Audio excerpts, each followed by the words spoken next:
Region Free Gamers Podcast, episode 17. And today, we bring you Resident Evil.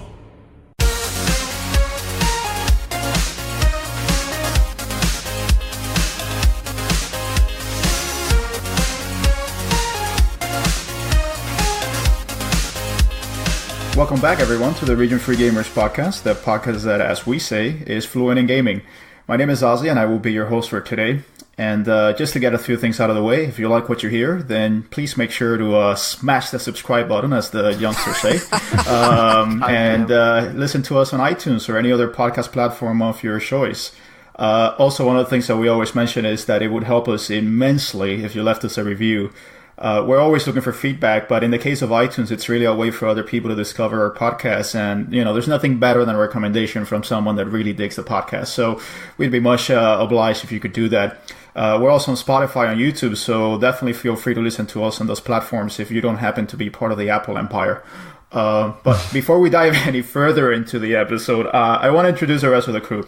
As we know, in the frigid tundra of Canada, which they're slowly starting to get their winter over there, so he must be suiting up, we have our dear friend Paul.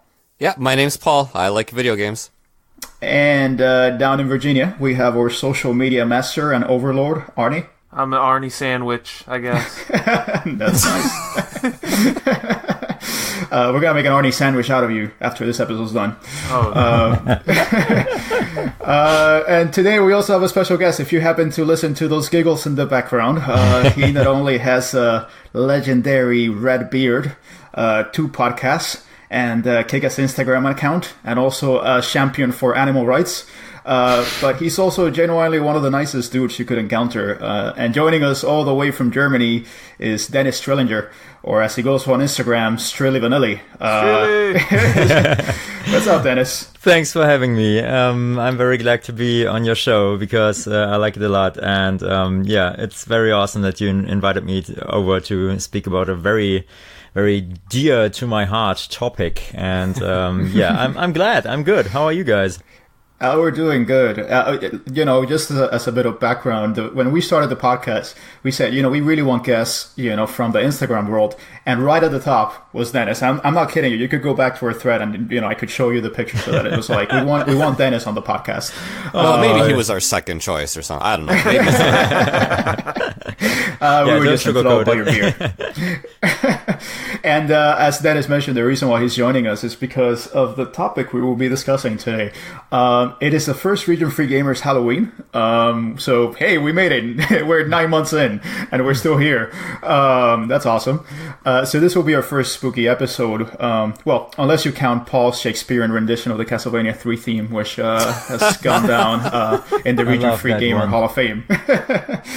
And if we're doing horror, then why not start with the biggest one of them all? And that one is Resident Evil. So don't worry, Silent Hill fans, your time will come eventually. And Resident Evil, as we all know, is a beloved franchise from Capcom that has seen its fair share of ups and downs.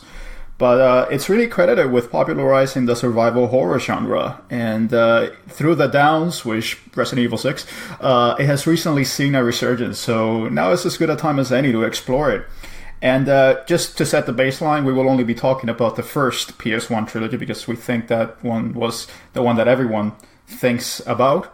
But so there would be no Code Veronica, Zero, or Resident Evil 4. You know, sorry guys. But before we go into any of that, we want to learn a little bit more about our special guest here. So, Dennis, why don't you tell us a little bit more about yourself? You know, where are you, who you are, what you do? What's going on, man? Yeah, I'm happy to do so. So yeah, you introduced me quite well, actually. So I'm from Germany, and well, I do games, basically. I work for a games company, but that's like just my day job. Mainly my heart goes to anything that has to do with music. I'm a drummer, and I'm also a huge video game collector, I guess. Although my collection is not as big as the ones of some others that we know, but I think it's a quite fine selection of good choices. I'm 35. So so we're dating you now. Now we know what you like and don't like. Yeah, I know, right? I like walks at the beach as long as there are no zombies there. And generally, I don't know. And what type of work do you do for your game company? Well, I used to do a lot, actually. I used to work for Ubisoft Blue Byte, the Germany studio who did the Settlers, or still do. Yeah. And, well, they had me do testing at first while I was still studying, and later on they invited me to come join the game design department. And that was like the best thing ever, I thought. Yeah, sure. Yeah. But while working there on this department, it was a little bit, I don't know, we were working on fitness games, so not really games, so to say. It's like Jane Fonda, the fitness video with a Wiimote in your hand, and you just you do these exercises, and the Wiimote tracks that you wiggle this stupid remote in some kind of way. It's been very basic. There hasn't been that much fun, but the second game was cool because I did sound design on that one, and this is practically what I enjoy the most. I would love to do more sound design for more projects. So if any of the listeners need some nice, I don't know, soundtrack songs, or maybe some sound design, some creepy sounds, or some cool funny noises, or whatever, I can do all that. Dude, whenever we update the theme song for the podcast, maybe I was about to say. Yeah, we need to get Dennis on here. Well, I did write this theme song to one of my two podcasts. So I do have two other podcasts, which I haven't. You said that, I haven't said it yet, but I have two German podcasts, actually. So if any German listeners of the Region Free Gamers podcast are interested, you can check out my Instagram page, and there are links to my other two podcasts. And I wrote the intro song to the second one just recently. I'm pretty okay with that. We're really big in Germany. We have at least one fan. So oh yeah, so we're pretty big there. Fan. That would be me. As Zeta says, he has two podcasts, but you're also a drummer for a metal band, right? Well, it's not particularly metal, but I bring the metal to this band. Yes, so it's post rock, which I love. I love Mogwai and Godspeed, You Black Emperor, and all those other bands. And your band is Magma Waves, right? Yes, that's true. Thank you very much for noticing that. But also Dennis has 3 lovely cats who are awesome, and I follow them on Instagram, so you should follow them. The handle is Cats on Pillow. So true. This is definitely not Halloween material, but well, my band is kind of melancholic, so if you put them on Halloween, then nobody will be scared, but everybody will be sad. So it's similar, but it's not good, I guess. Forget what I said. Hey, Dennis, quick question. Hey, did you work on Settlers Online? I almost did. When they started doing this, I still was on the project, but then I got shifted to the fitness game for the Wii. Oh, okay. So, I was just curious. I actually played Settlers Online for like 6 months. Oh, really? Yeah. It's not the most manly game, but I started my little village and then I got hooked. And yeah, they're cute. They are. Well, that's what those games do. They're just addictive.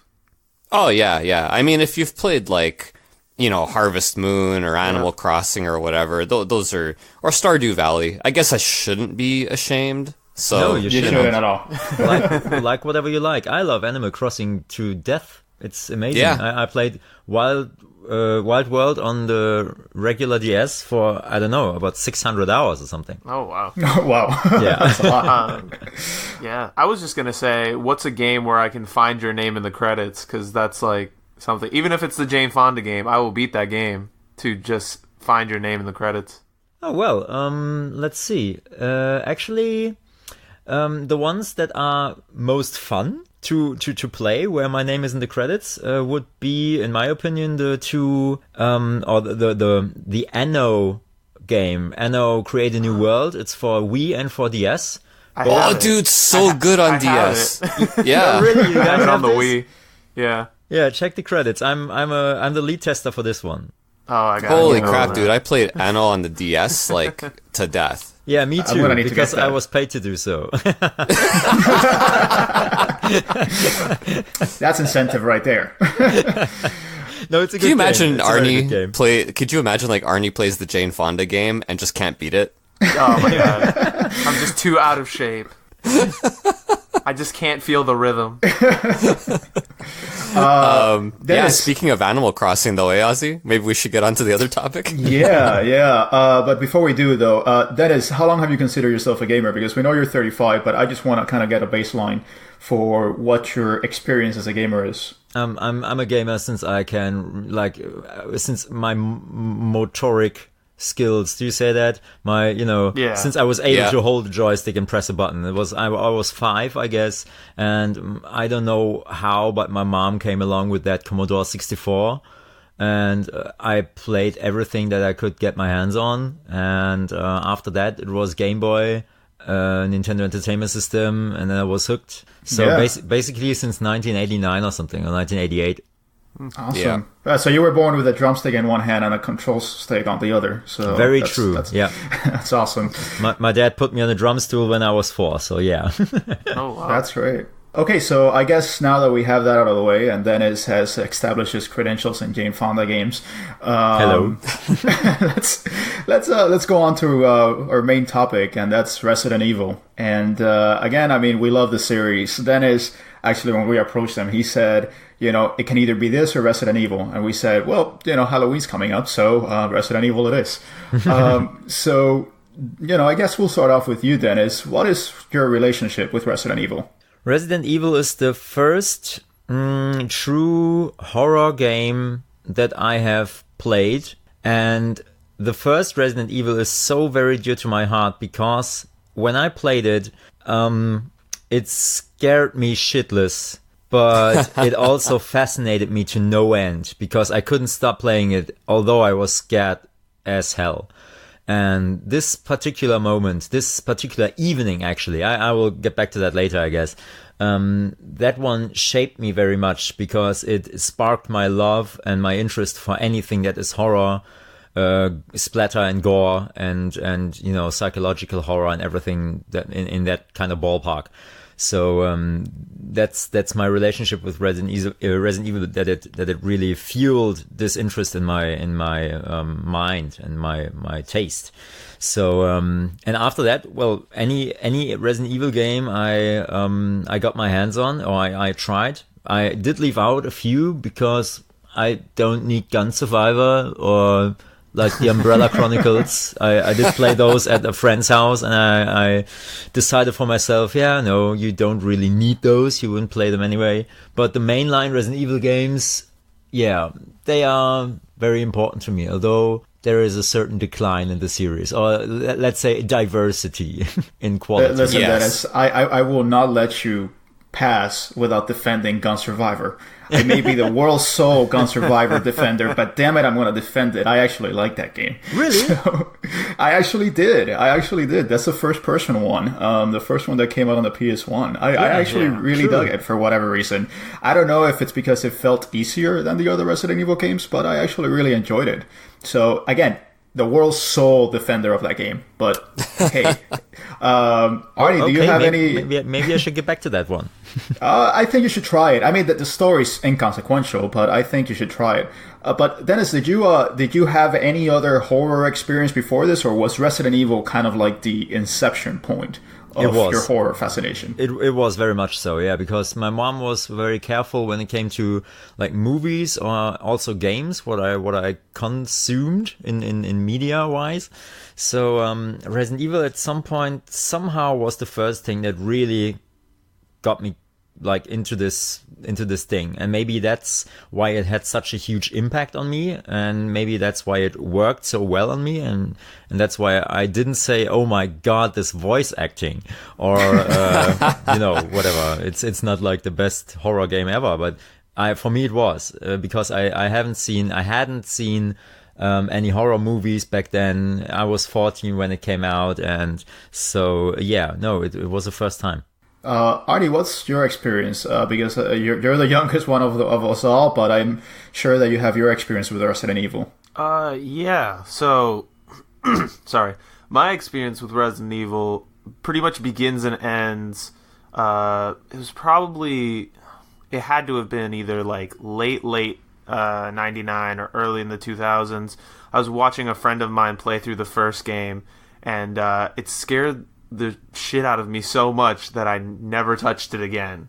And you still haven't touched it. So very much the opposite of Dennis. It was a situation where, yeah, it was like so cool watching somebody else play it, and just like I'd never experienced something like that. I'd never experienced like fear as a integral part of a video game. So it really made an impact on me, and I still remember like the moment when I lost it, and I was like, nope, I'm out. So you hadn't played Bubsy 3D before this? No. That was pure terror of a different sort. Oh yeah. But yeah, so now I've made a long and illustrious hobby of watching other people play Resident Evil games and not actually playing them myself for the most part. I have made some exceptions in the various quality Resident Evils that come after this. But my experience with the first three almost exclusively comes from watching friends or people on the internet play them. Yeah, that's totally fine. And these are games that do lend themselves to watching others play. They're kind of very fun games to watch. Because you can see how people tackle, the zombies and how they kind of get by them and try to go for the best run. So they do lend themselves quite a bit to watching. And if you're a scaredy cat like me and Arnie, just have to do it that way, honestly. Yeah, and I mean they're very cinematic. Even like the first one has like some elements that make it like a fun watch, like going through doors and stuff like that is always very tense, even if you're not the one holding the controller. So it's an interesting experience. And Paul, as our designated old guy, what is your experience with Resident Evil? My experience with Resident Evil is, man, it's a little bit complicated, I guess, because when I first heard about it, it was I owned a Sega Saturn, and I know, right? And my cousin owned a PlayStation, and my cousin and I, we had this like semi-adversarial relationship where we hung out, but like, God, sometimes I really hated that guy. So we're talking on the phone, because that's what we did back then, and he says, yeah, you gotta play Resident Evil, this game's incredible, blah, blah, blah. And I'm like, whatever, you're my cousin that I don't like, you don't know anything. And so I went over to his place, and we played Resident Evil. The dog jumped through the glass and the whole thing, right? Yes. And in my brain, I was very grudgingly like, oh my God, this is the future. Why on earth couldn't Capcom release this for the Saturn? And then I told him, yeah, it's all right. And proceeded, I eventually, obviously I did get a PlayStation eventually, but I don't know, I didn't play Resident Evil mainly because my cousin loved it so much. And, so you used to spite him. Well, I didn't tell him that. Like, I wasn't actually accomplishing anything, right? Yeah, other than and in it my only brain, harms you, really. Well, and so what ended up happening actually was I got a PlayStation, and in order to fulfill my Resident Evil needs without actually playing Resident Evil, I got Silent Hill instead. And that's a whole other podcast. So yeah, like that's actually my introduction with Resident Evil. It's a little bit unusual. It's the game that made me mildly upset for having a Saturn. Oh, and eventually it would come out on the Saturn. Yeah, exactly. Did you get it then? No. You don't forget, like, my cousin really, really liked it. Yeah. So yeah. even for the Saturn, I couldn't have it. That would have conceded defeat. So exactly. You couldn't do that. I guess I might talk a little bit about my experience. The first games I ever owned were one, the Need for Speed for PS1 with a long box, and the other one was Street Fighter Alpha, which was another Capcom property. And within the Street Fighter Alpha, I was a young kid in Cuba, so I didn't know anything about what video games were out there. So my whole world was contained within whatever this boxes contained. And there was this pamphlet that included other Capcom games, some of which they have, never been mentioned again. But in one of these, there was the cover of Chris Redfield looking vaguely constipated and looking at something very terrifying. And for some reason, this just amazed me. And I was like, Resident Evil? Or more likely, I would say Resident Evil, because it was in Spanish. Yeah, and I thought this looks really cool. And there are like kind of spider things on this cover. So I really want to play this. And they had some pictures and it looked, very intriguing. So when I actually got to this country, that's the first thing I wanted to play. And so I played Resident Evil 2 because this was 1999.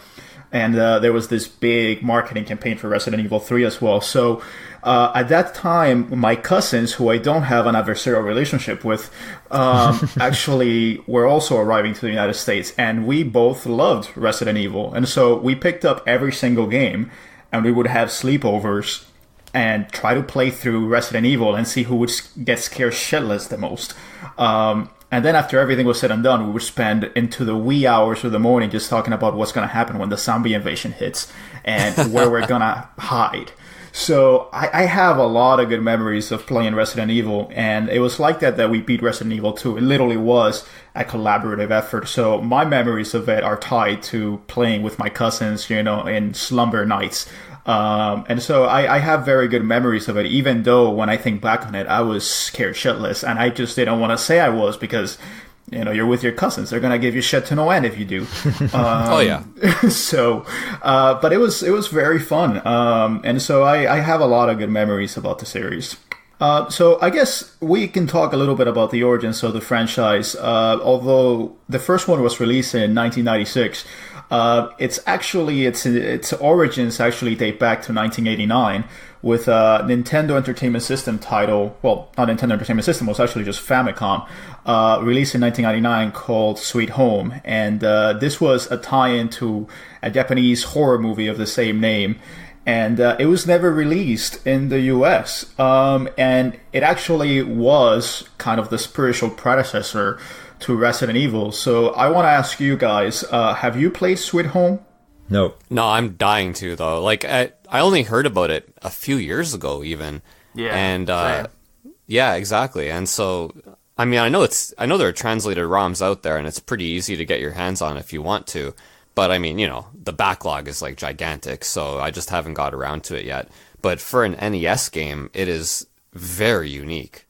Yeah, and it was Very actually much, one of the yeah. first games that was translated. It was actually translated way back in 2000, actually. So the fan ROM, was very, very much from the early days of, LimeWare and Kazaa and Napster. Dennis, have you played Sweet Home? No, I actually only heard about this this year, to be precise. I don't really remember how. I suppose on Instagram, because a lot of information about video games I get from Instagram recently. Yeah. Because our community just, digs up all those weird pieces in games, and then it just came out that somebody wrote about it or posted something and said, yeah, it's like the spiritual successor to Resident Evil. And I've never heard about this before, but I was intrigued, of course. And so I watched the long play, not completely, but parts of it on YouTube. And it actually looks like an 8-bit Resident Evil game. Yeah, it's amazing, actually, how much it resembles the final first Resident Evil. So it's very interesting. Yeah, somebody recently just made it like an actual NES card, like a reproduction, a replica. They've done a few of those. Yeah, they do repros all the time. Yeah, which is what I want to do. I want to get it on the NES or even just the Famicom card. That would be awesome. Yeah, that's the ideal translation right there.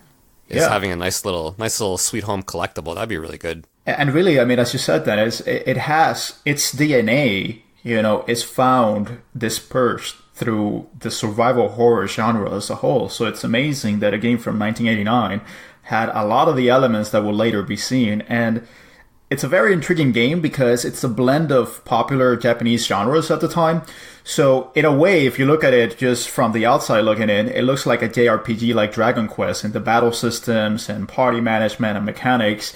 but it's also an adventure game like Portopia, which was a very popular Japanese, adventure point-and-click game back in the 80s in Japan, because it has puzzles and the like, so you have to figure it out. But there's also backtracking like Metroid, and also permadeath, which was not very common back in the time, although there was in games like Wizardry and other RPGs. So it managed to blend all that together, and in a way, it found its way, the tentacles of its design found its way to other games. So it's a very fascinating game. Arnie, have you seen a long play of this? I haven't seen a long play. I've seen a few playthroughs of it, and it looks incredible. I mean, it looks super fun, but it also looks kind of intimidating just based on, what you've talked about already is all these mechanics that you have to figure out. It seems very, ambitious especially for the time, but even now, all the different things that they tried to put in this one game and actually pulled off successfully make it like a very intriguing piece of history that I would love to get my hands on one day. I mean, it's really a very interesting game, and I think the main point of it is that it was designed by Tokuro Fujiwara. We have mentioned him in the past, and he was involved with Mega Man. But his claim to fame really is as a director of Ghosts and Goblins, Bionic Commando, and other Capcom greats like Commando. So he's someone that really, like Keiji Inafune and Shinji Mikami and the like, he's just someone that really made a huge impact in Capcom. And he would be in Capcom for a few more years, and he would eventually bring that experience from Sweet Home into Resident Evil, where he was the producer. So you can clearly see a lot of elements in Sweet Home that would eventually make their way to the first Resident Evil and then later entries. So like using items to solve puzzles in a mansion, which is, beset and tormented by evil. The emphasis on inventory management. There are even the door animations, which is something that for an NES game seems very, very surprising. And it also has something that it's even found nowadays in games like BioShock, which is that the narrative is told through letters and told through kind of diegetic information within the game itself. So that makes it very, very interesting. And I think that it's a game worth playing at the very least, just to see where everything just kind of found its origin. And so I guess let's move on a little bit, a few years. Let's skip over a few years from 1989 into 1993, 1994. And just to discuss the state of Capcom at the time, as you know, as we have discussed, Street Fighter II was dominating the arcades, and Capcom was making a lot of mad money. Obscene amounts of money. Ridiculous amounts of money. They were truckloads of quarters backing up into Capcom headquarters every week. Yeah, and about 1% of that was Paul, his local arcade at Street Fighter 2. It sure was. So Capcom was doing quite well at the time. And also the Super Nintendo Entertainment System was kind of the main leading system at the time, even though don't tell that to the Mega Drive fans. And Capcom had, other franchises like Mega Man, even though the original Mega Man was kind of seeing its sunset, and the X series was the one that was kind of dominating at the time. It also had a lot of Disney properties, so they were doing things like Aladdin and Goof Troop and the like. And, the future was, whether there was going to be a future of CD-ROM. So there were prior failures like the Sega CD, which, a lot of people love that system, but it was a failure. Or the Philips CDI, which we talked about on our controller episode. And even the TurboGrafx CD, they never really gained the traction that was needed in order to become mainstream. But looming in the background was this idea that Sony was making a CD-ROM based system. So Capcom was very much on the cusp of whether they were going to make that jump. So I guess let me ask you guys, did Capcom, knowing the background of all this, take a risk by deciding to pursue a CD-based horror game around this time period, considering the lack of an established genre? Paul? Well, it's kind of a yes and no, because here's the thing, right? What a lot of people seem to forget is that PC was already doing this. Like, they were doing this on computers. The Seventh Guest and Myst, and I know Myst isn't a horror game, but it is kind of an adventure game, and it was on CD. But Seventh Guest in particular was like a very, very big deal. I think it ended up selling somewhere like around 2 million copies, which is not, it's not insignificant. So you kind of had a template there. You knew that there was a market out there for it. But the PC gaming market and the console gaming market, very, very different, as we all know. So is it a little bit of a risk? Yes, but one with a light at the end of the tunnel, so to speak, kind of a pedigree. Like, we know this is out there. We just have to hope that these gamers who liked Seventh Guest on the PC also will have a PlayStation, and perhaps the ones who do have a PlayStation and don't game on PC will have those similar sensibilities. So, a bit of a risk, but one with an existing template, so to speak. I agree with Paul. I think the risk comes more from making it a horror game, not that it was going to be CD based. Because, I mean, as we've established, horror was not the huge genre on the console side of things as it was on maybe PC games or adventure games. Night Trap. The Sega CD juggernaut. Seminal classic that caused my games to have ratings from then on out. Oh my god, that really is its most meaningful contribution, isn't it? I'm gonna cut my mic now and just leave this to the experts. But here, and the thing, I think what it comes down to is, as opposed to games like The Seventh Guest, the fact that Resident Evil was a lot more action-focused, I think that was the compromise, right? So we're bringing it to consoles, but we're not making a pure sort of horror adventure experience. We're going to make it a little bit more tailored to what console players might be more interested in, which is, throw in a little bit of action, a little bit of, exploration and stuff like that, as opposed to just a straightforward sort of point-and-click adventure game in that vein, like, Seventh Guest or Phantasmagoria or Alone in the Dark, or things like that. I was gonna say that too. Phantasmagoria is, or there was this one Jack the Ripper game for PC too. Yep. It was called Ripper. Oh yeah, okay, right. And I think I had like a demo, or no, not a demo, but a commercial video on a CD-ROM of a different game. So I bought a game, I can't even remember what it was, and there was on this disc was a commercial video for the Ripper game, and it was with it's with Christopher Walken, whom I love a lot as an actor. And it had also pre-rendered, or not pre-rendered, but it was a photographic game, just as Phantasmagoria was. And I think actually that maybe Capcom, just as Paul said, this was a 50-50 risk.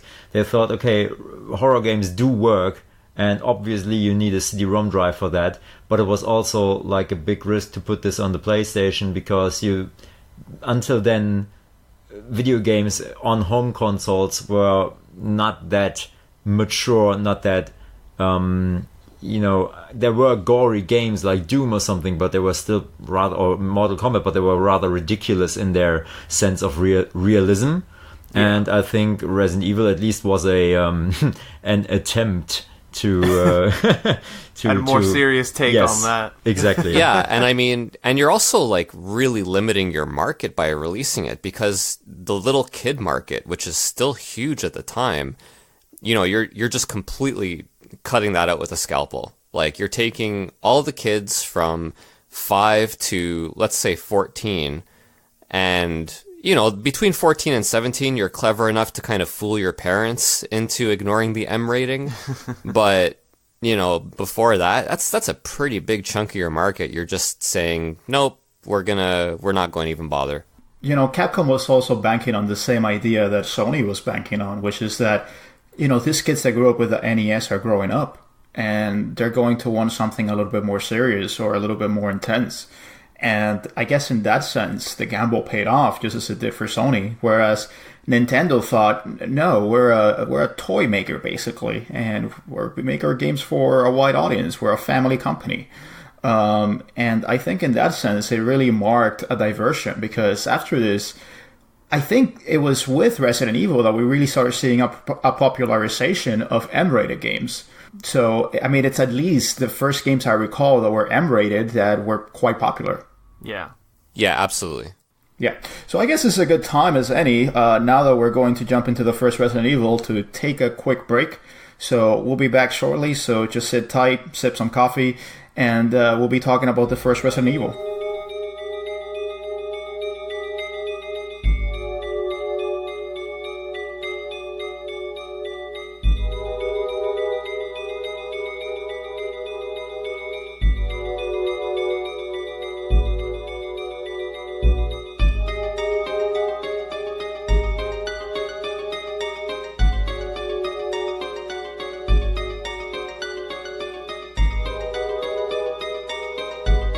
Alright guys, so we are back and we're ready to talk about the first Resident Evil. This is the seminal piece of art that changed the gaming landscape. So development, as we said, actually started back in 1993. As we said, it was originally intended to be a spiritual successor to Sweet Home, which was proposed by Takuro Fujiwara. You know, he went to Capcom and he said, I want to make a successor to this game I directed back in 1989. Funnily enough, the game was actually started on the Super Nintendo Entertainment System. So it wasn't originally going to be a PS1 game. But once Capcom saw that there was a CD-ROM technology that they were able to just do greater things with, they shifted it over to the PS1. The setting was also not supposed to be a mansion originally, and it was supposed to not be zombies. It was just supposed to be like evil beings or the supernatural. It was much more like Sweet Home in that sense. The development of Resident Evil, just to take off a few of the heads, Shinji Mikami, who has become kind of legendary in the video game world, he was the director. Takuro Fujiwara was the producer, and future Twitter blocker Hideki Kamiya was the systems designer for the game, and he would later go on to direct Resident Evil 2, Bayonetta, and a bunch of other games. Before this, Mikami was not quite that tested. He had worked on a number of Disney properties, so some of these we mentioned, like Goof Troop and Aladdin. He was a director for those. But certainly nothing like Resident Evil, nothing of, this scale. And funny thing is that at the time, Mikami said that he was actually not, a fan of being scared. But he joined the project because, if he was very scared, he could understand what was frightening. So he used George Romero's Dawn of the Dead as his original inspiration. So that's why there was a shift to zombies and the like. And another fun fact, the game was originally supposed to be a 3D first-person game. So no one knows about that, but there is actually a picture, a screenshot of that, which makes it very interesting because Resident Evil 7 then ended up being a first-person game. Also, it was supposed to be co-op, but this was later removed, presumably due to memory limitations. Yeah. So the game totaled about 40 people in total, so definitely a large, what we would call a AAA game nowadays. For the time, this was pretty much it. Yeah, I mean, and I will say, even the games that he had worked on before, while not in the vein of Resident Evil, obviously, are solid games. Like, I think he at least had a pedigree of making good games, if nothing else. But nobody's complaining about Aladdin. That was awesome. And Goof Troop is solid. Goof Troop 2, both amazing games. So I think it makes sense that they gave him the reins on this. I think it's interesting that, he hated being scared. And I mean, but I do agree with him. I think that sometimes makes for the best inspiration, especially for something like this. The turn to zombies, and especially, I'm so glad that they decided not to go first person on this, because I think it would have changed the entire dynamic of the game. Just because I think Resident Evil, especially the first one, I think is supposed to be, or supposed to take inspiration from movies. And so I think making it a third-person sort of fixed camera angle game gives it a more cinematic feel that I think is very important for the atmosphere and the setup for this game. And it's part of what makes it such an effective introduction to the series. Even that initial scene where you run into the first zombie when he turns very slowly to look at you, that is such a impactful and cinematic shot for a game like this. Obviously something that I don't think they could have pulled off without the CD technology. So, everything that all the pieces that came together to make this game are on full display from the get-go, and it's really cool to see. I'm just very glad they didn't release it on the Super NES. Yes. It wouldn't have been scary at all, I guess. I mean, the one Super Nintendo game that has the tightest and densest atmosphere for myself at least will be Super Metroid, which it has a really an alien atmosphere, like actually the first movie. But it's a very different kind of atmosphere. Very different, yes. And they couldn't have pulled it off that way. And I think there are a certain number of things that make up for a lot of fear and atmosphere in the first Resident Evil, because it's, I mean, let's be honest, the voice acting is garbage. Yeah. Right? I mean, we can all agree on that. Garbage. And I guess it is delightful. I love it. I love every word of it. But that's the nostalgia me speaking, you know. But it's very much not a well spoken or well written script, and no good voice actors. It's horrible. But that doesn't damage the atmosphere, because there are so many other things. And as you said, Arnie, the camera angles are make up for a lot of this atmosphere, I guess, because when you have this one or some kind of camera angle where you can't look into the hallway that you're facing, that your character is facing, you can't see what is behind the camera, but you can definitely assume that there is something behind it, because you hear zombies moaning in the background. Then I remember, and like when I prepared for this podcast, I played Resident Evil 1 and 2 again, and I still have this feeling that I enter a room, I know by heart where all the zombies are, but sometimes I forget, and then I just stand there and wait a couple of seconds. Maybe he shows up in front of the camera, and if not, then I slowly make my way forwards and hope that the camera changes, and then I see where he's coming from or something. So and that makes up for a lot of fear. And sorry, go. Oh, I was just gonna say that, especially the camera angles, I think that in a different game, it would have been a sore spot. It would have been something that you look back on and you're like, this is the bad part of this game.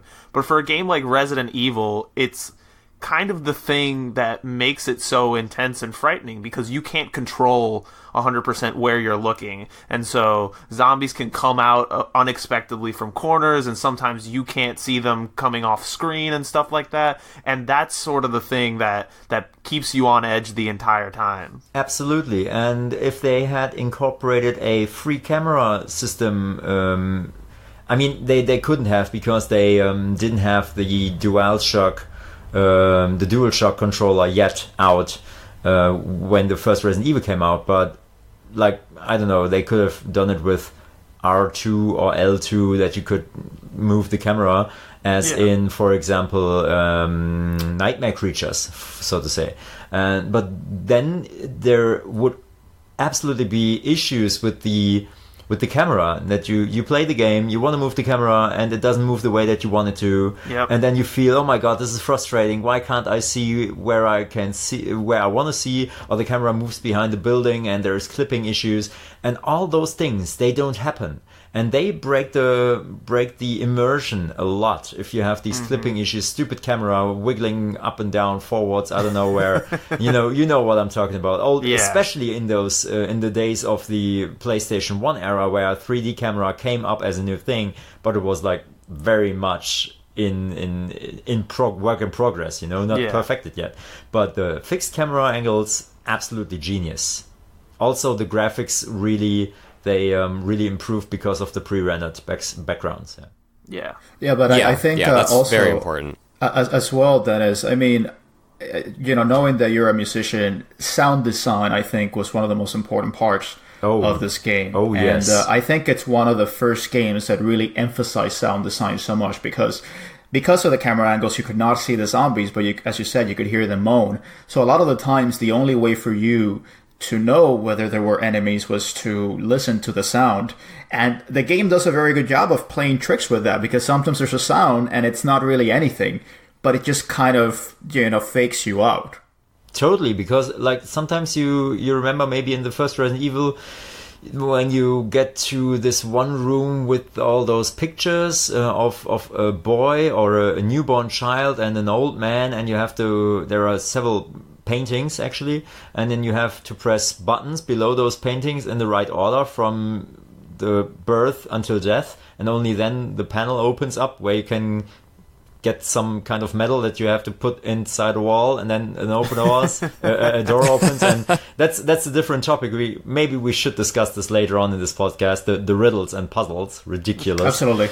But in this room there are crows or some other kind of birds of prey sitting on, I don't know, A ledge. It's like a ledge yeah. or something. Yes. Yeah, exactly. And you enter this room and you don't see them, but you hear them. And the camera angle doesn't show them at first, just if you walk into the room a bit. And in this moment, you are like, oh my god, I haven't heard this sound before. It's got to be a new enemy. I have to be super careful.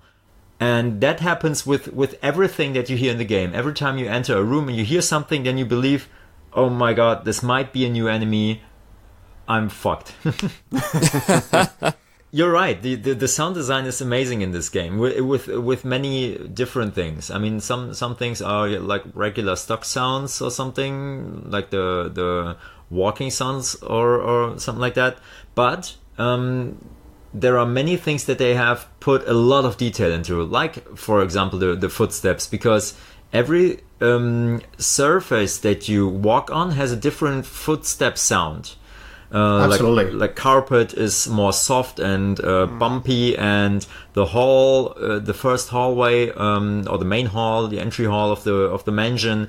If you walk on the tiles, on the marble tiles, on the marble floor, then it echoes off the whole. Echoes. Yeah, it's amazing. And if you step on the metal ladders and like anything, if you walk on wood, it's amazing. And there's one other thing sound-wise that I think is extremely important if you enter a safe room, because the safe room music. Yes, if you open a door, you're always scared what awaits you behind this door. But if you don't see anything yet, the room hasn't loaded up yet, but the safe room music already starts like 1 second earlier or something, then it's such a big relief. It's amazing. Absolutely. Yeah, absolutely. And also there's a scene where, you know, the ceiling is closing in on you, and then it's pure anxiety inducing. And it's just that element of sound design. And it's also, again, the little details, like the fact that when you go into the dining hall, there's a cuckoo clock ticking, there's a grandfather clock ticking. Like any other game, they would have just not inserted that sound effect. But there's something haunting and terrifying about just listening to your footsteps and this clock ticking all the time, and it's almost like your heart is beating along with it. So it's just the little things that they paid attention to that you typically did not see in games of that time. I agree. So the game was actually released in March 1996 for the PlayStation. So by this point, the PlayStation had been released for a little over a year. And, we could arguably say that it was his killer app, right there with Tomb Raider. It really, made a name for itself, and the PlayStation really kind of established itself with this kind of grown-up properties. I mean, it would later be ported to Windows and as we said, the Sega Saturn in 1997. But it really was associated with the PlayStation. It was a PlayStation property through and through. And hopefully, with the PlayStation Classic Mini, whatever they want to call it, we have either the first or the second Resident Evil, because it would seem like such a shame if it was not included, because it's such a big part of PlayStation's legacy. The name of the game was actually changed to Resident Evil in the United States. I mean, you could take it or leave it as to whether you like the title or not. I actually really like it. It's cheesy, but it's just kind of endearing. They changed the name. I think it fits like a glove. Like I think it's great. Biohazard, just I don't know, man. Most of the time when they rename something here, I'm like, what are you guys doing? You're killing me. But I don't know. I think Resident Evil probably would have worked better than Biohazard here. I think Resident Evil is a good name. My only problem with it is obviously it's very specific to the first game. The only, well, up until the 7th, I guess, but the only one where you're actually in a residence. All the other ones are somewhat residence free. Evil took up residence in Raccoon City. Yeah. So I suppose if you want to stretch it. I mean, the reason why was because of trademark issues. Like Biohazard, there were like 10,000 grunge bands with the name Biohazard probably at the time.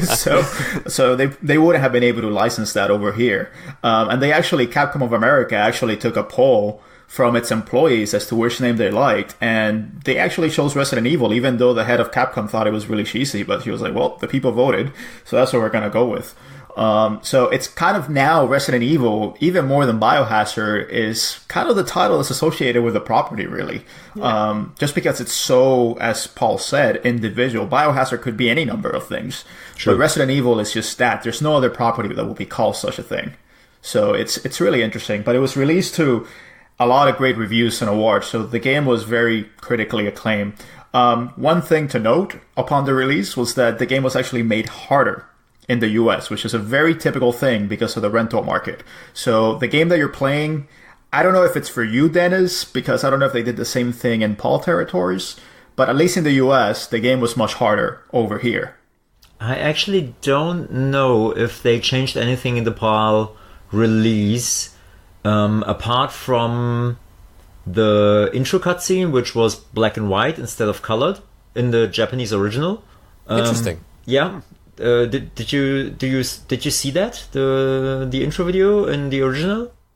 No, I haven't seen the difference between the two. It's you have to look it up on YouTube, Paul. It's ridiculous because the black and white version, it also cut out a few things, a few of the more gory bits of the intro video. And actually, it's worse. The original is worse because the color and the very bad gory parts, they make up for a very B or C horror movie feeling.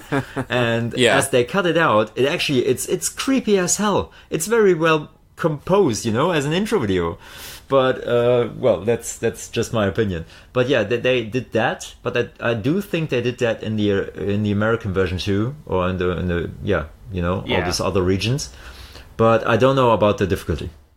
Yeah, in the West, it was actually censored. The intro was censored, and I don't think there is still an uncensored edition of the game in terms of the intro. Because it's only the original Japanese one that has the uncensored version. The director's cut has also the uncensored intro. Yeah, but I think they made some cuts as well, so there isn't a complete one, I think. But it's interesting. I mean, I guess we could talk about a little bit about the intro. Arnie, what do you think about the intro? I love it. I love it as well. Everything about it. It's great. It's just like Dennis was saying, it's maybe B-level acting, but that's part of the charm for me at this point. It's one of those where it's so bad that it just comes full circle around to being amazing again. So as far as what I think of it, it's probably like one of my favorite parts of the original game, because it kind of when you start playing it for the first time, I think it kind of sets a tone where you're not really sure what to expect, if they're actually playing it straight or if it's supposed to be this bad. And then once you actually get into the game, I think you get a new appreciation for the bad dialogue and the bad acting as just part of the whole package of what the game is. I don't know, dude. I mean, for me, I absolutely loved it, even at the time, because when you actually get into the gameplay itself, like, the characters are kind of very vaguely defined because they're not high res. Yeah. So to me, that's kind of how I put a picture of the character to the face of who I was playing. So I just found it so immensely cool. And there were not that many games doing something like this. And even though it was like C-level acting, I still thought that it was incredibly exciting to have something like this in a video game. Paul, did you see this originally? Yeah, I did. And it's funny you guys mentioned the voice acting. Like, to me, it was almost good. And I'm going to kind of hipsterize myself here, but like, after growing up with Turbo Duo and hearing the voice acting for the CD games on the Turbo Duo, Resident Evil wasn't that bad. That's a fair point. So it didn't really take away from the experience for me very much. It might have. I wouldn't call it good by any stretch. I didn't actually hear acceptable voice acting until Metal Gear. Yeah.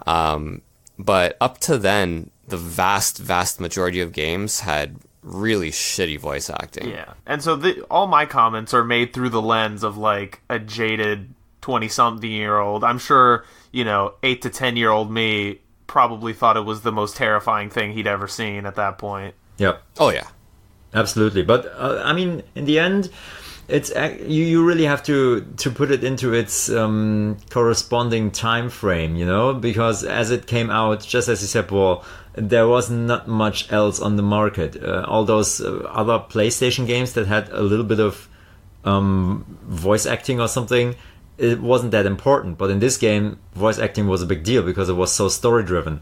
And but then again, there was not much on the market that, you know, did it better. So in that regards, it still was cool. And let's not forget one thing. I don't think there was a game before this that was fully voice acted. And this game actually was fully voice acted. There weren't like written dialogues between characters. Everything was voice acted. I mean, granted, there weren't that many, but still, everything was with an actor. So I think in that sense, it really broke ground. So I think it really can't be faulted for that. Yeah, prior to that, I mean, you had FMV games, but that's still a different beast, right? Because like it's not voice acting for an object, you know, a collection of polygons. It's, you know, actual actors making terrible games. Yeah, but for Resident Evil, it was a different story, right? Yeah, I think I agree with you, Ozzy. If you haven't seen this intro, listeners, definitely go and check it out, because there's even kind of like an action movie introduction where they're like, Resident Evil, Chris Redfield, Jill Valentine. Oh yeah, the music behind this, it's so amazing. So good. I love that. Yeah. The music is like this cheesy rock, you know, like Yes. it goes from very suspenseful to like action movie rock. I love this. It's such a harsh cut, but it sets the tone, you know, and you're super scared, but then again, you're introduced to this mother flipping badass stars team that's going in and they're gonna save the day and, you know, kick some zombies' ass or something. It sets the tone for whatever you think you are going to play now, because you enter and then you're Chris Redfield or Jill Valentine, and then you're just, oh yeah, you're this super squad, and it's amazing. I love that. And it's you know really what's funny? uplifting. You know, everyone, because just to set the baseline, you could pick between two characters, Chris Redfield or Jill Valentine. I'd imagine most kids actually played as Chris Redfield. And that's funny because it's actually the harder, you know, version. Yep, very much so, yeah. There you go. That's what happens for not picking the girl. So Yeah, no, 100%. I remember when I played with my cousin, it was all Chris all day.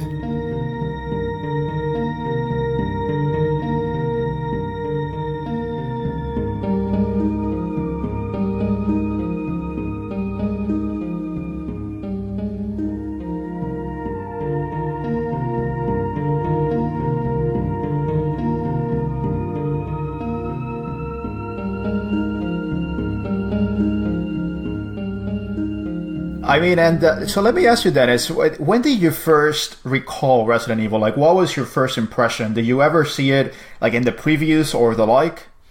Thank you for asking this, because it's one of my favorite stories to tell. And I had this video game rental store at my hometown where I was a regular since I was, I don't know, 10 or something. I guess so. And it opened up and my mom went there with me because I said, oh my god, Mom, there's a video game rental store. Isn't that the most rad thing ever?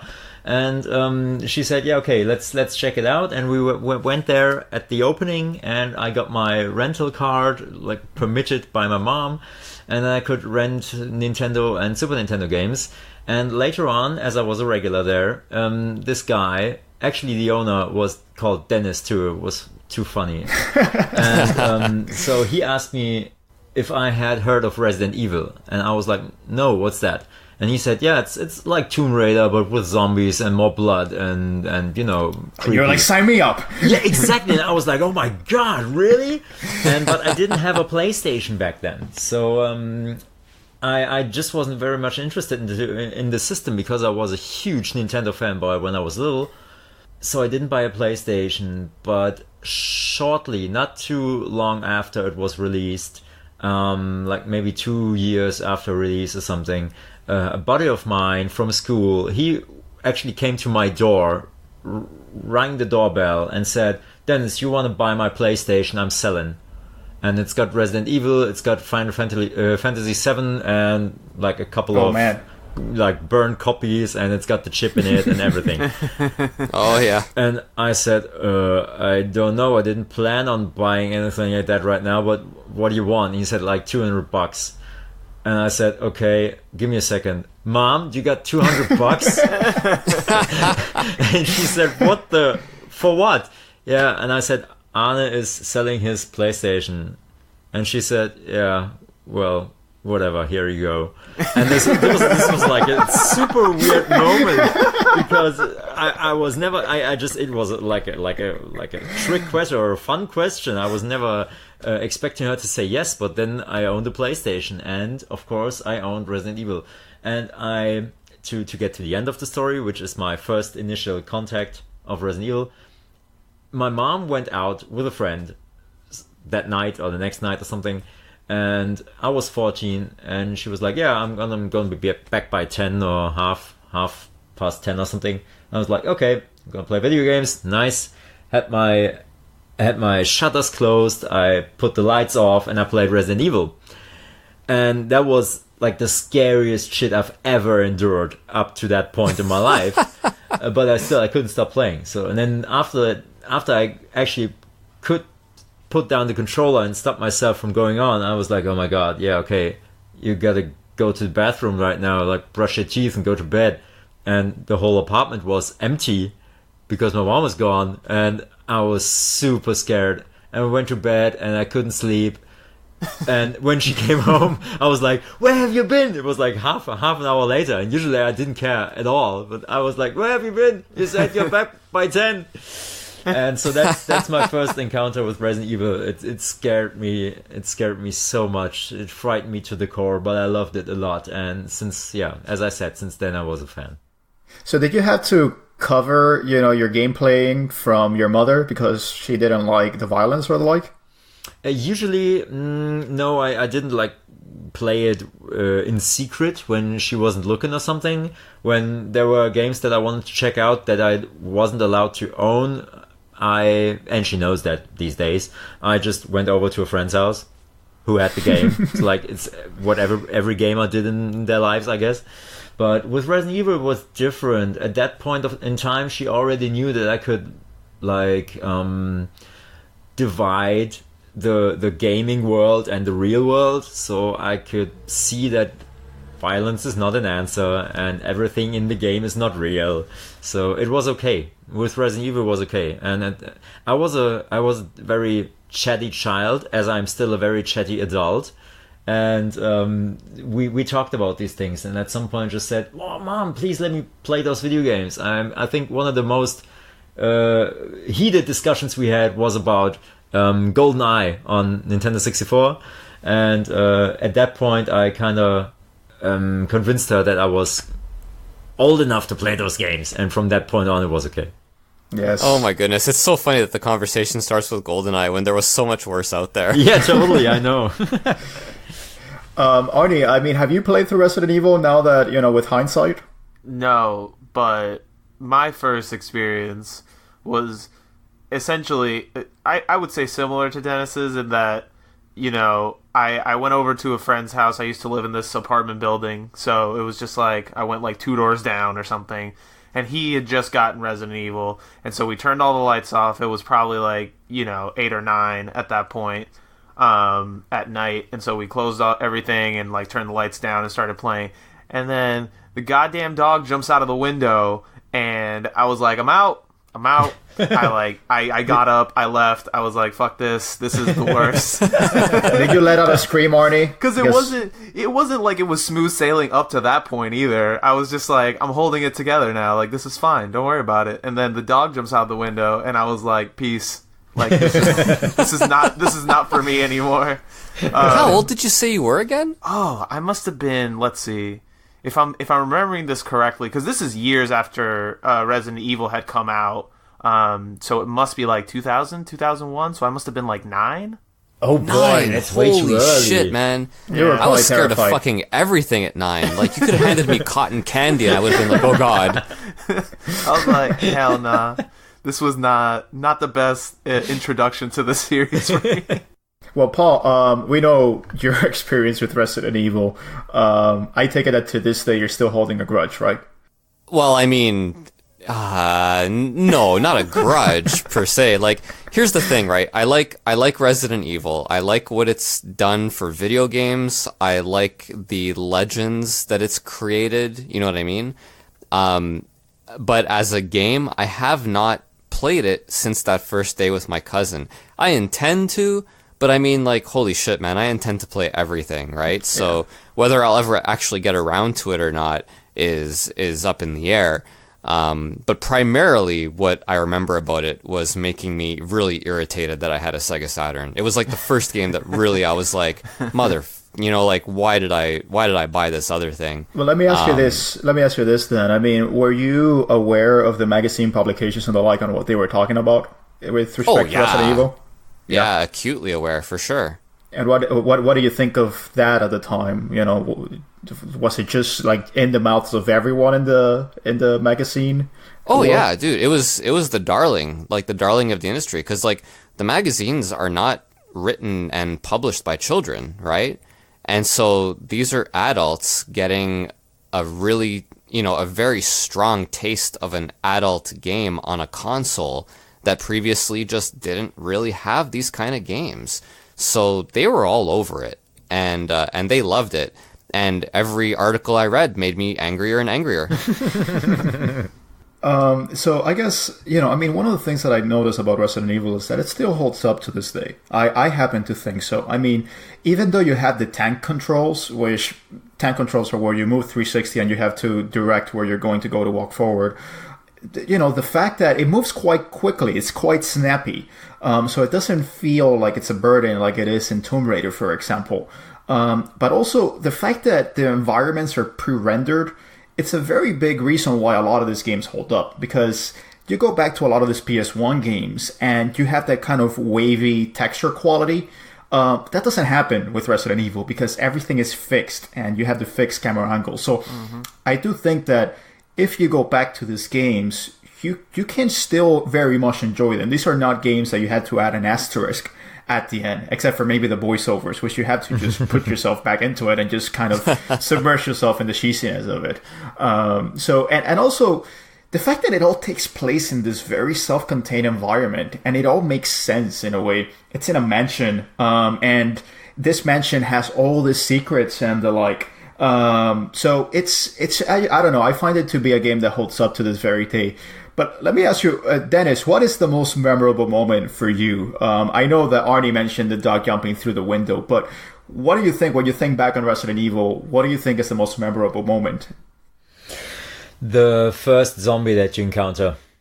Yeah. I mean, the dogs, definitely. I'm totally with you on that, Arnie. But I mean, they still scare me today because I know that they are coming, but not at which specific millisecond or something. So each time they come out, and I think the glass that shatters, the breaking sound that it makes, it's really loud. So it gives you even an audible shock.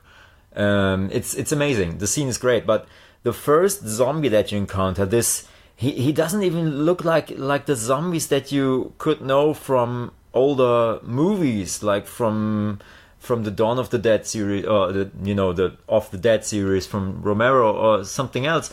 He looks like a statue. His face is so. He looks like not marble, but clay, white clay, whatever. He looks so weird. And the moment when he looks over his shoulder and the camera zooms in a bit, it's so creepy. And this gives me goosebumps this second that I talk about.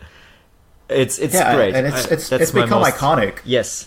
Most iconic. It's absolutely become memory. iconic with Resident Evil. Even the cover of the director's cut was just that. Kind of like the enemy looking back at you, the zombie. And he's feasting on your friend as he's doing this. So that kind of, people forget, that adds kind of like an element of it, that he's actually, chomping down on your friend. Yeah. I guess for me, can I say that this is the game that introduced me to Beethoven? I'm actually dead serious. This is the game where I guess I had heard for release, but But this was the one that made me say, wow, I need to look into this, because you actually play Moonlight Sonata in one of the puzzles. Yep. And so, thank you, Resident Evil, for introducing me to classical music. Yeah, I will say, just a quick digression, that there was another thing about Resident Evil that also scarred me mentally. And it wasn't the zombies, and it wasn't any of these crazy-looking creatures. It was the giant goddamn tarantulas. Those things were terrifying to me. Especially as somebody who just hates spiders in general. Like, a gigantic, like, man-sized tarantula was not something that I needed to experience as a child. And Few people do. And I mean, it also doesn't help that, in a setting of zombies, I was not expecting to also have to deal with like 6 foot tall arachnids. Also, one of the things that we haven't mentioned, but Dennis, as you said, the puzzles in these games are very important. They're very critical to the feel of the game because they're kind of very baroque, and they have a lot of different themes and the like. So, for example, as you said, the life cycle of birth to death, for example. So they're kind of very weird, but very interesting at the same time.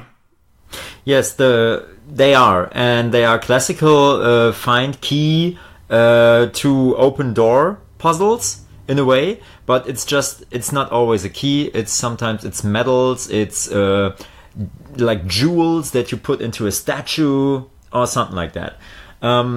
So those... They really add up to the atmosphere, because all those, what about this one panel where you have to put the different moon and sun hexagonal shaped thingies, metal plates or whatever, inside to open the door to the garden. I don't know, where's the lore behind that, and where's the wolf medal and an eagle medal, and why those? Why pick those? But I don't even think, and that's why I wanted to talk about the puzzles, and I want to ask you about this right now. I don't even think that this is the weird part. The weird part for me is you are this special squad team. You look for your colleagues, this other special squad team, in this apparently haunted mansion. You go there. This mansion, somebody had built it, and somebody maybe planned to live in it, or maybe they do live in it, and then you find out there's a secret lab and everything. So there is something going on. There are people there who like use the house. But then again, why on earth would you put all those weird puzzles into this house just to open one stupid door?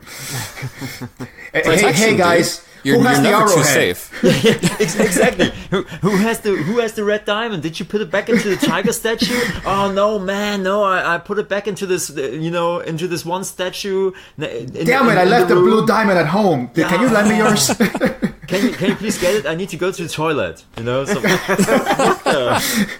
Can you destroy the statue so I can get a blue diamond so I can go to the toilet, please? I don't have money for a replacement statue right now. No, this is pure eccentric millionaire territory. That will be taken out of your paycheck, okay? This is the third time this happens, okay? We've had to replace a statue 3 times because of you. I thought about this all the time, even back in the day when I was playing this for the first time, and today I just think, oh my god, who does these things? God, that's funny. I have never once thought about it. Really? Like, yeah, man. Like, even in movies, I'm really good at suspending disbelief. Like, I'll watch a movie with my wife, and my wife will lean over to me, and she'll be like, we're watching Lord of the Rings or whatever, and she'll lean over and she'll be like, well, that doesn't make any sense. And I'm like, well, neither do orcs. So, maybe we can just move on, and then you know what I mean. Just no, I'm not saying that. It's okay. Yeah, I know. Yeah, like, I'm not saying that this is ruining your enjoyment of Resident Evil or anything. It's really amusing that you think this way, but I also find it amusing when people have these thoughts at all when it comes to any kind of media or entertainment. Yeah, but it is really amusing to think about this. Just moving on a little bit, simply because we need to move on to Resident Evil 2. This game has come out in a lot of different forms. It's been ported over several times, and it's had different versions, even on the PS1. But I think the most famous version is the GameCube remake, and I'm just gonna say here, best remake ever, hands down. I mean, this is not even up for contest, so you guys can, fight me, after this recording. But what do you guys think of this remake, which came out in 2002 for the GameCube? Paul, did you ever play this, or were you still still part of the of the grudge? No, it's definitely still part of the haven't played because I'm being obstinate. As someone who hasn't ever played it though, Ozzy, I strongly disagree with you. Okay. I'm kidding. I have no clue, man. I have no actual opinion. Arnie, did you play this? Haven't played it, but I will say, though I'm sure this is an excellent remake, I did watch a playthrough of the PS4 remake as well, and that one looked pretty solid. Yeah, so let me say, I played it again last night. Oh. Holy shit, this game is terrifying. This game is absolutely terrifying. It just reminds me why I have to beat these games in increments. Because in this game, I mean, not only is the lighting that much more improved, the graphics, we're not going to even talk about that. They're just absolutely fantastic.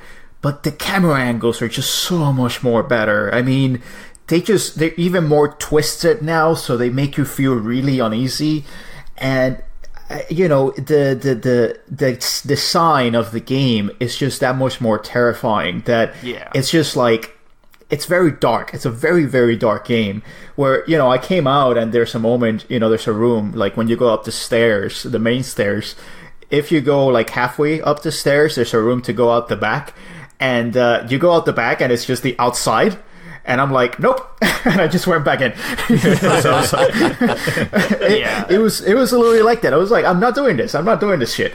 And it's funny because you actually have to go down the back, and then you have to insert an arrowhead, and then it opens up the furnace, and there's this very long stairwell down the furnace, and I'm like, and it's almost like you're descending into hell. Yes. And I'm like, I don't want to do this, Capcom. Don't make me do this. And it's getting worse, because if you then enter the room at the bottom of the stairs, there are like metal caskets there waiting for you. Yeah, and there's a sound of like the gears turning, and there's like the fire like roaring and the like.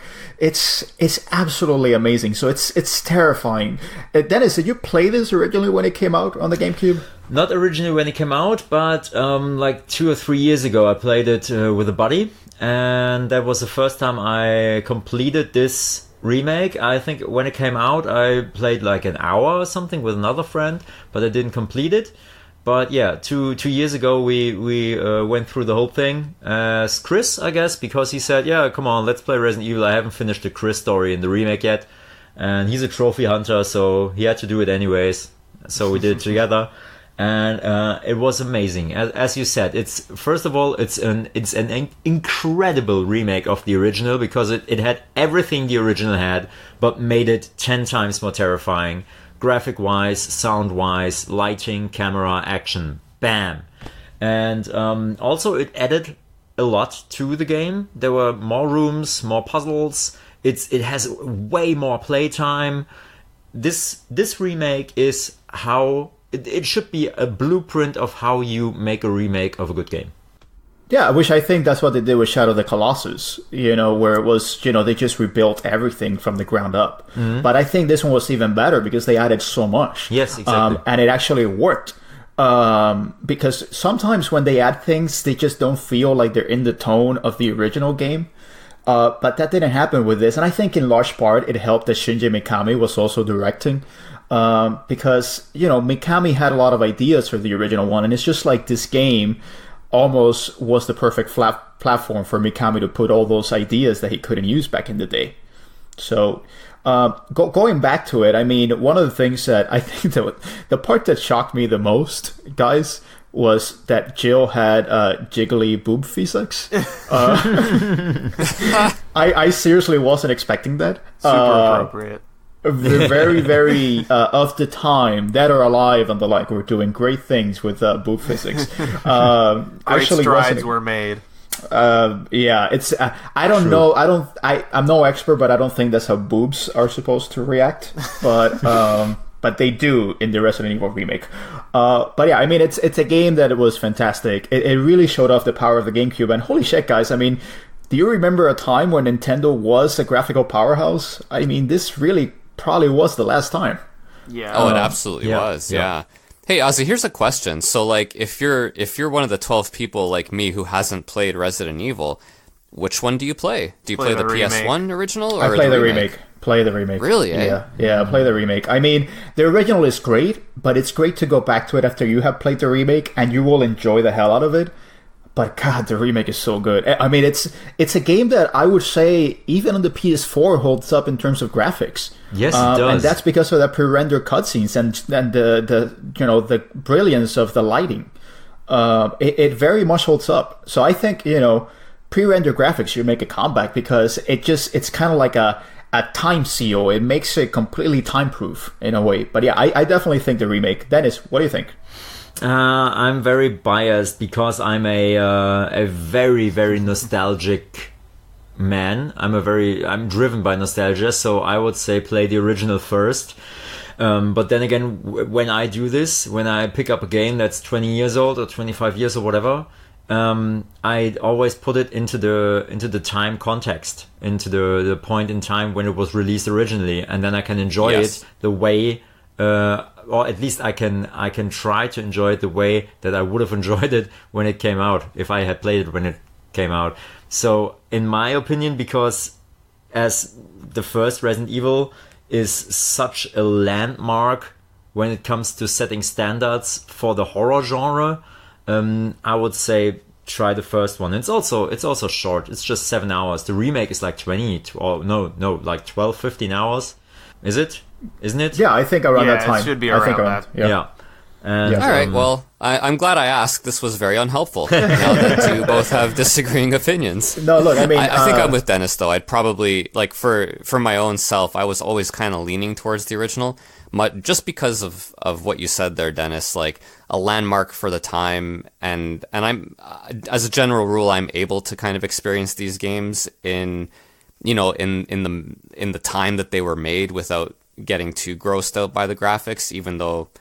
And Resident Evil, much like with Final Fantasy VII, like, the pre-rendered graphics, it's like you said, Ozzy, like, that was definitely the way to go back then. Yeah, and the games that didn't have the pre-rendered graphics just do not hold up nearly as well. If it helps Paul at all, I would suggest the way you're talking about it, to play the original first, because if you play the remake and then go back, you might be a little frustrated. Exactly. The lack of, less responsive controls and not as good camera angles as the remake has. Yep. And yes, this is the Yakuza 0 versus Kiwami argument again. Pretty much. Exactly, yes. All right, and with that, let us take a break. I think we've gone a little bit over, but it's all good because we're talking about Resident Evil, which was so influential. So just sit tight and we'll be back.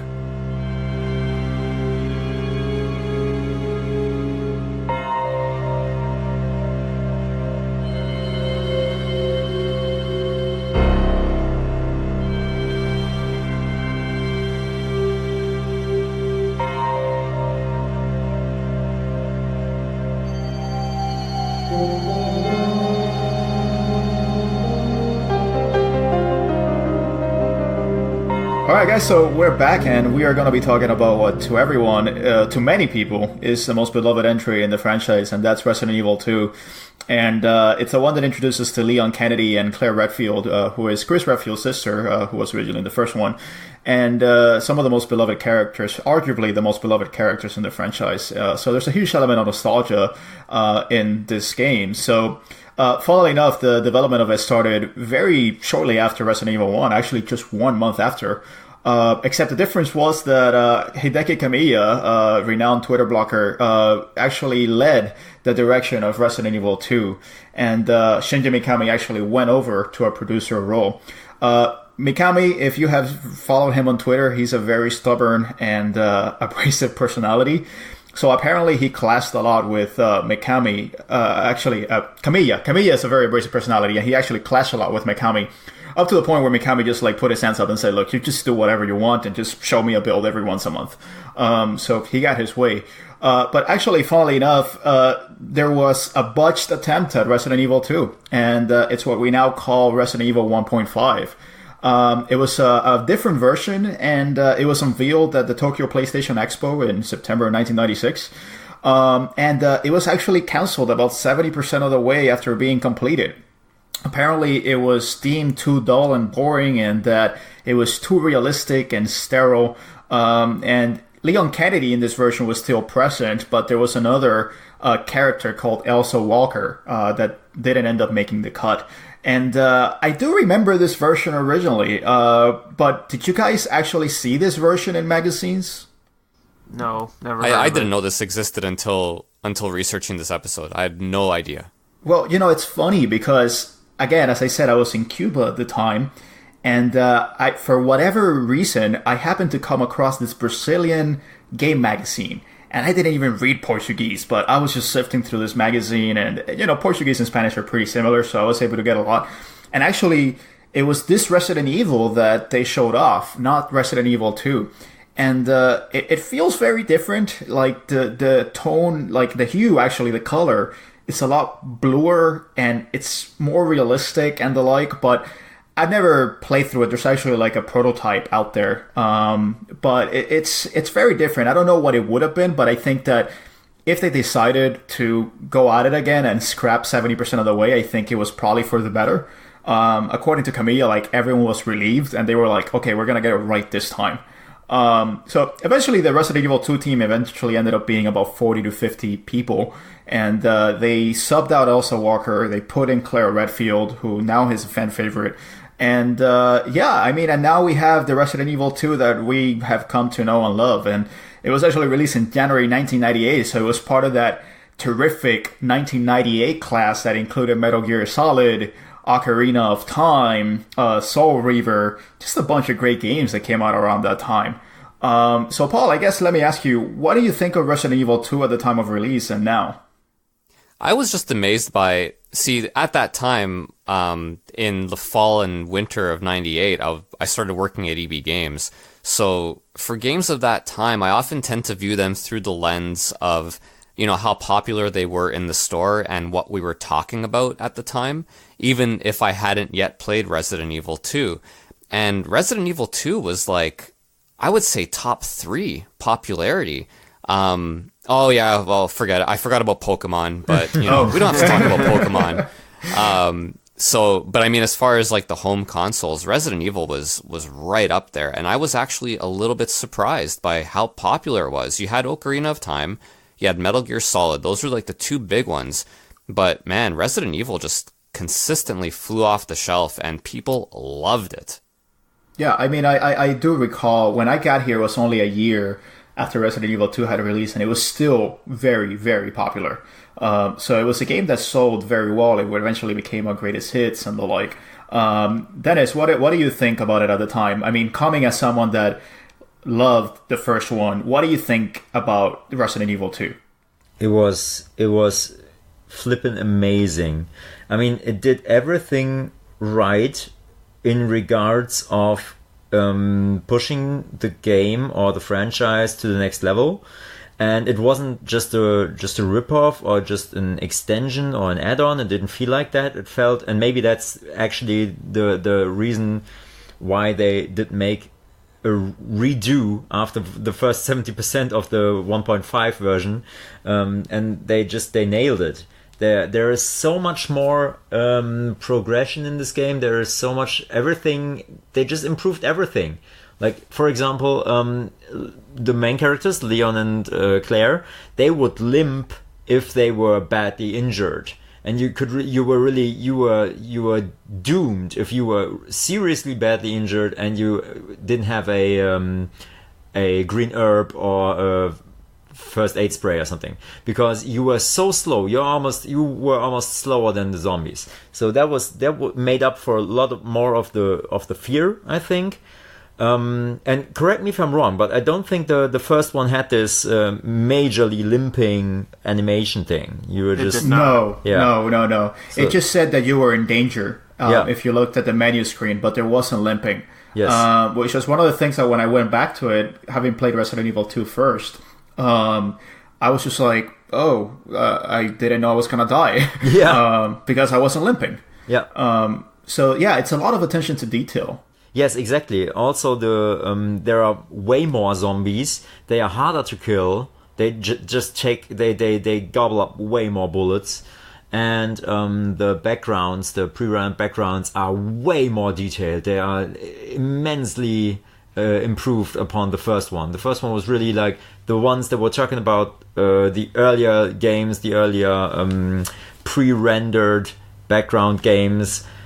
It was very, very, clean and neat. And the second one was so gritty, and everything was dirty and destroyed, and you had marks of everything, and each corner you turned was like full of trash or whatever, and you really got the sense of the zombies have taken over the city. And and it was there was a lot of detail in the pre-rendered backgrounds. Yeah. There was a lot of things that you could miss. According to Camilla, there's supposedly his face in one of the backgrounds, but he hasn't found it yet. So I don't know. We should probably look for that at some point. But yeah, it's a very intricate game, and I think one of the things that this game actually exemplifies a lot. And let me just mention that this was the game that I first playthrough in terms of Resident Evil, and the only one to this day that I've actually beaten through to completion with Claire. One of the things that is fascinating about this game is the use of space. Space in these games is very important because you have very limited ammo, and so you have to consider, do I have space in order to get through this zombie? Or do I just need to shoot him down? And I think that creates an element of anxiety that I think was lost in the later entries because you could just mow down through the zombies. So yes, exactly. The idea of space was very important to these games, and I think Resident Evil 2 was exemplary of that idea. Yep, I think so too. This and in my opinion, the fact that you need these ink ribbons to save. In all the other games, you can just go on and save whenever you want. Or just, find the safe spot, go to the safe room or whatever. But here, even if you made it healthy to the safe room, if you didn't have an ink ribbon, you couldn't save. So that made up for way more fear, I think, because you had to think about, do I make it to the next or through the next 3-4 rooms to the next save point, or should I waste another ink ribbon? Yeah, and it's something that we're not used to. Now you autosave every time, or you save spam. If you're a Fire Emblem fan, I know that saving is a big part of, Paul, I won't mention. Here you really had to very carefully plan out your saves. Artie, did you play through Resident Evil 2? Not completely. I played a little bit of it. Way back in the day, after it had come out, of course. I was older, but definitely one of the best PlayStation 1 covers of all time. Oh yeah. Yeah. Introduced my boy Leon Kennedy, top 5 haircuts in video game history. And I think something that Strilly Dennis was talking about that was very important was, that aspect of when you take damage, it shows on your character, because we didn't touch upon this with Resident Evil 1, but it's a very clean UI. There really is not much on the screen except for, your character and the zombies. No, there's nothing. Very rarely does something show up. And much like we talked about with Resident Evil 1, I think it just adds to the tension and the cinematic feel of the game. And so with Resident Evil 2, now that you can see the damage that your character has taken over time, and you don't have to necessarily go into the menu to know that you're hurt, it adds even more to that. It's a little more dynamic in the way that you play the game and how you react and how you know what's going on around you and how your character is sort of impacted by the things that he's experiencing. Yeah, and you mentioned something that's very important, Arnie, which is that this was a very, very cinematic game. And I think that was 1998 for you. They were just very good cinematic games because Metal Gear Solid established, cinematic style in games. But that first intro where Leon and Claire first meet up, I mean, that blew me away when I first saw it. Yeah. Even though, you know, Leon had his boy band haircut, I didn't care. Leon was a badass to me. And that got me in the mode to play it. I was like ready to get into it. And then it just starts with a bang, literally a bang, an explosion. You're in the fire and you have zombies coming at you. You have to escape. So it literally just throws you right into the fire. So in that sense, it was also very different from the first one, where you kind of had some time to just absorb the atmosphere, and then the first zombie shows up. And here, you're off to the races as soon as you're in. Yep, absolutely. Yeah, absolutely. All right, so and one of the big things about Resident Evil 2 was what they called the sapping system, which is that it came in 2 discs. One disc was Leon, another one was Claire. In the first game, you could play as 2 characters, but their journey was pretty much the same with just very slight variations. But in this one, it really introduced an element of seeing the story from different perspectives. So, for example, with Leon, you get to meet Ada Wong, and she's kind of a spy or special agent and the like, and there's this kind of like, you know, love-hate relationship, you know, between them. And with Claire, you get to meet Sherry Birkin, who is William Birkin's daughter, who was one of the original creators of the T-virus and the like. So you get to see the story from different playstyles, and they just kind of weave in and out. And according to Camilla and Mikami, I mean, this was very, very hard to implement. But they did it, you know, and I think that it's great. What do you think of it at the time, Dennis? I'm not the type who replays a game once he's through it, even if there's more content to see or to experience. But this game, I played until I had all the endings. And that makes up for play once with Claire, then play once with Leon, then play the B scenario of Claire, then play the B scenario of Leon. And so I did all of this just to really explore every last corner of the game. What I didn't do is, because afterwards you unlock the special characters with which you can play the game, like the tofu block, which is like the hardest thing to do. It's just, actually, do you know what tofu block is in the game? Why they had it there? I know, I have seen it. I don't remember why they added it. They added it for testing purposes, because it looks like it's called tofu character, but it looks like a giant mattress, like a sleeping mattress or something. But it's basically, that's the hitbox of Claire and Leon. And with this character, wow, the testers could run through the whole game and see if the hitbox was too big for some of the markers in the game, like the borders, invisible borders, or if you have statues or something in the way, or desk, if you can walk right through it, or if it looks weird, it's too close, it's too narrow. So they checked it for what you just said, the space. And is it spatial enough to run between the zombies, or to go past these desks or past these cars? So that's why they added this character. And then they just made it a fun, unlockable thing for later on. Yeah, and that's fantastic. Let me ask you, Dennis, did this sow the seeds, pardon the pun, of becoming a vegan? I don't think so. Back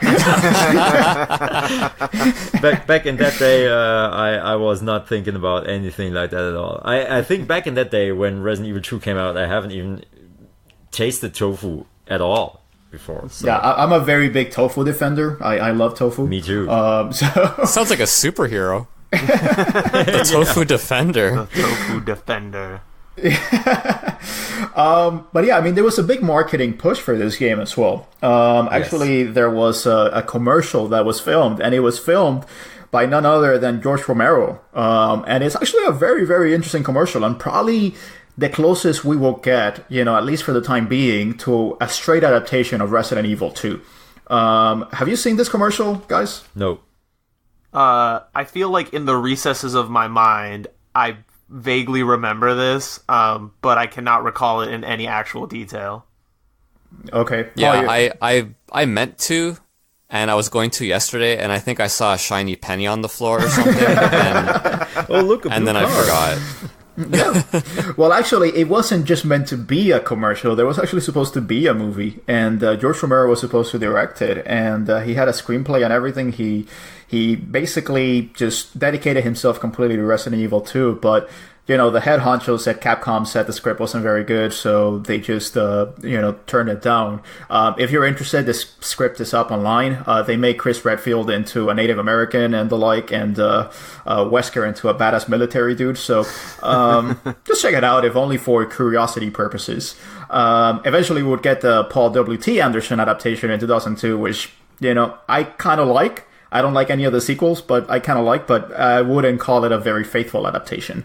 But in any case, in 2019, we're also getting a remake, guys, of Resident Evil 2. And I want to get your thoughts on this. Paul, are you excited about this? I'm excited only because I underestimated how excited everybody else would be. Yeah, I know. No, I know it's Jeff was true, really though. excited about this when he was on the show. And You got secondhand excitement. Dude, I got residual excitement, like a nasty stink that's just stuck to me. I just didn't expect the outpouring of excitement for Resident Evil 2 that I'm seeing. And so, as a general rule, I would like the people around me to be happy, and that makes me happy. Therefore, the Resident Evil 2 remake, even though I have no interest in it personally, does make me happy that it exists. I think the fact that you were older and you did not have as much first-hand experience with this kind of led you to underestimate how nostalgic people are for Resident Evil 2. Yeah. I think that is, it's definitely, I think, in the minority in terms of Resident Evil 1 being the favorite, because I think a lot of people actually, had their first experience with Resident Evil 2. And I'll tell you, I was super excited when they announced it, and then they announced it, and for 2 years, they didn't say anything else. I was like, is this still happening? Because it's just such an exciting prospect to play this game, much like the first Resident Evil remake. I think it will be excellent. I'm so pumped for it. Arnie, are you pumped for it? Much like Paul, now you have to say yes. I am excited mostly because other people are excited. But, I mean, I do like that Resident Evil is definitely seeing a lot of push now, especially on the PS4. I think with the release of Resident Evil 2, the only game that will not have been remade at this point is Resident Evil 3? I think. Yeah. I mean... So, I mean, if Resident Evil 5 has gotten a re-release on the PS4, I think that Resident Evil 2 should definitely have a re-release on the PS4. Dennis, what do you think about the remake? Same here, I'm on your side. I'm very psyched, although it scares me a lot that the director of Resident Evil 6 is doing this. But if he's clever and if he listens to the rest of Capcom, who I hope hate Resident Evil 6 as much as I do, then we're going to be fine. But the trailers are looking amazing, and it looks really scary. I'm psyched. It looks impressive. I think it's doing one thing very right, and that's atmosphere and lighting. In terms of using a flashlight and making sure that there is fear in what you cannot see. I think that that's something that they're doing very right, because look, the original Resident Evil 2, I mean, it was very detailed and the like, and it was dark, but there wasn't the same element of lighting. You just couldn't achieve that lighting, as you can nowadays. So, for example, now you're in the police station, and the police station is dark. Which I guess we should mention, just kind of like the premise of Resident Evil 2 is that you're Leon Kennedy, a rookie cop, and Claire Redfield, who shows up in Raccoon City, and the city is kind of like abandoned. And they encounter the zombies, and they have to basically escape out of the city. So I think, the remake is actually going to achieve that. Now, a lot of people have complained about the change in, the models for the game and the like, but, they also did that in the first Resident Evil remake, and that worked out just fine. So, we can't really have the same Leon as we had back in the day, unfortunately. I mean, I think Nick Carter, has already, had his trademark for that. Resident Evil 2 came out in 1998. The boy bands were big back in the day, so of course he had, the very boy band haircut. But in any case, I mean, I'm really, really excited for this. So hopefully it's good. It's coming out in January of 2019, so if you're excited for that, just go and pick it up and let us know what you think. And I guess we can just run right through into Resident Evil 3, because I feel like this one might be the one that, kind of gets talked about the least, simply because I don't think it's many people's favorites. Let me ask you guys, what was your original experience with Resident Evil 3? Dennis? Well, played it when it came out. Wasn't too impressed by it. I can tell you that I have a very fond memory of it. I played it, of course, because it's Resident Evil, duh. But it's not my favorite either, and it doesn't. The progression from 1 to 2 was huge. It was a great leap. Although the basic gameplay mechanics just were absolutely the same. But from 2 to 3, nothing really happened. They even reused some of the locations, because you revisit the Raccoon City Police Department, which is the main location of the second game. But basically, the only thing that was hugely different was the fact that you have Nemesis, the one big ass enemy that's been following you throughout the game. He randomly shows up. He's a huge monster. He's very strong, and you can usually decide to either run away from him or fight him. And sometimes you actually get to make a decision. There is a freeze, a white layer of graphical white screen freeze, and then you can pick if you want to flee or if you want to fight. And sometimes if you want to fight him, then he drops some proper items. That's pretty cool. But you really don't have to. Just go through the next best door and he's gone. Not for good, but he will show up later. But still, it's easier. But it wasn't that terrifying. It was annoying. Yeah, but I do think that it really did feel like very much a B team effort, and actually that's correct, because this was not supposed to be a mainline game, and the only reason why it was made a mainline game is because they did not believe that they could make Resident Evil 4 in time for the PlayStation 1. And as we would come to know, Resident Evil 4 was not released until 5 years later, because there were many botched attempts at making Resident Evil 4. So they were working on this spin-off project, and the spin-off project just became the mainline game. And it really does feel like that. I mean, Dennis, as you mentioned, there are a lot of reused assets, and it just feels smaller in a way. You don't have, the choice to play as two characters. I mean, you do play as another character briefly, but that's about it.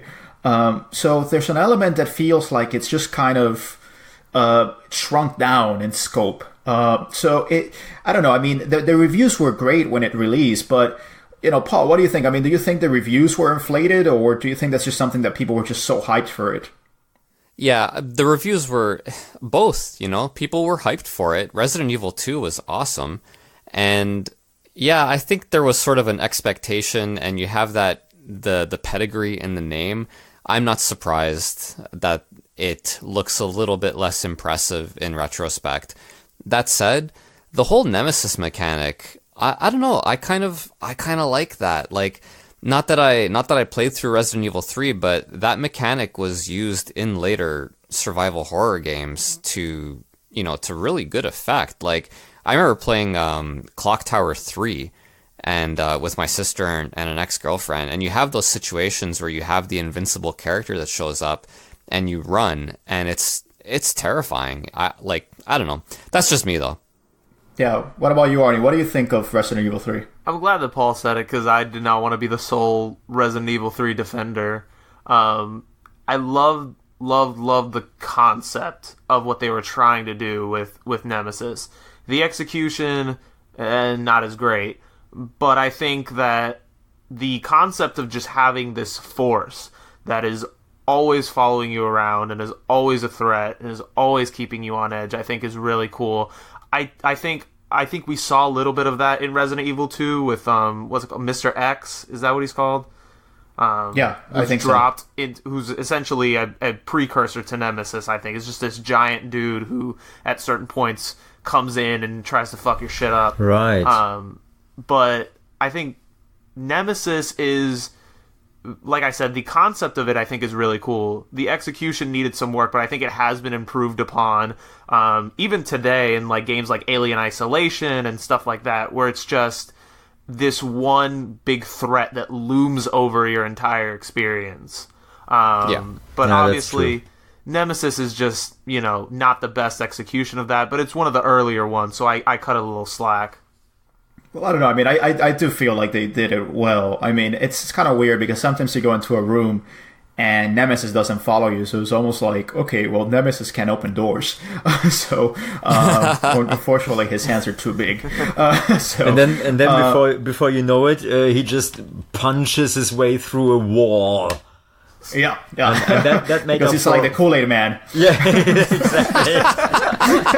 Insert the "oh yeah" sound effect. Oh yeah. Except he says stars. Yes, he does. That's all he says. does. Anyways, but I think it was implemented well. I mean, I think that it created an element of anxiety, where you didn't know at what point he was going to show up. And then when he shows up, you just have to scramble and either go up the ladders or like throw yourself off the train or like I think it was done well. If there's something that Resident Evil 3 did very well, I think it was that. The Nemesis system was very good. And actually, it was inspired by the T-1000 from Terminator 2.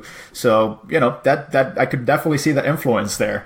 And Mikami said that he wanted to have a persistent feeling of paranoia and of being stalked. And I don't know. I mean, I thought that was successful. But what do you think about it, Dennis? Yeah, no, that's true.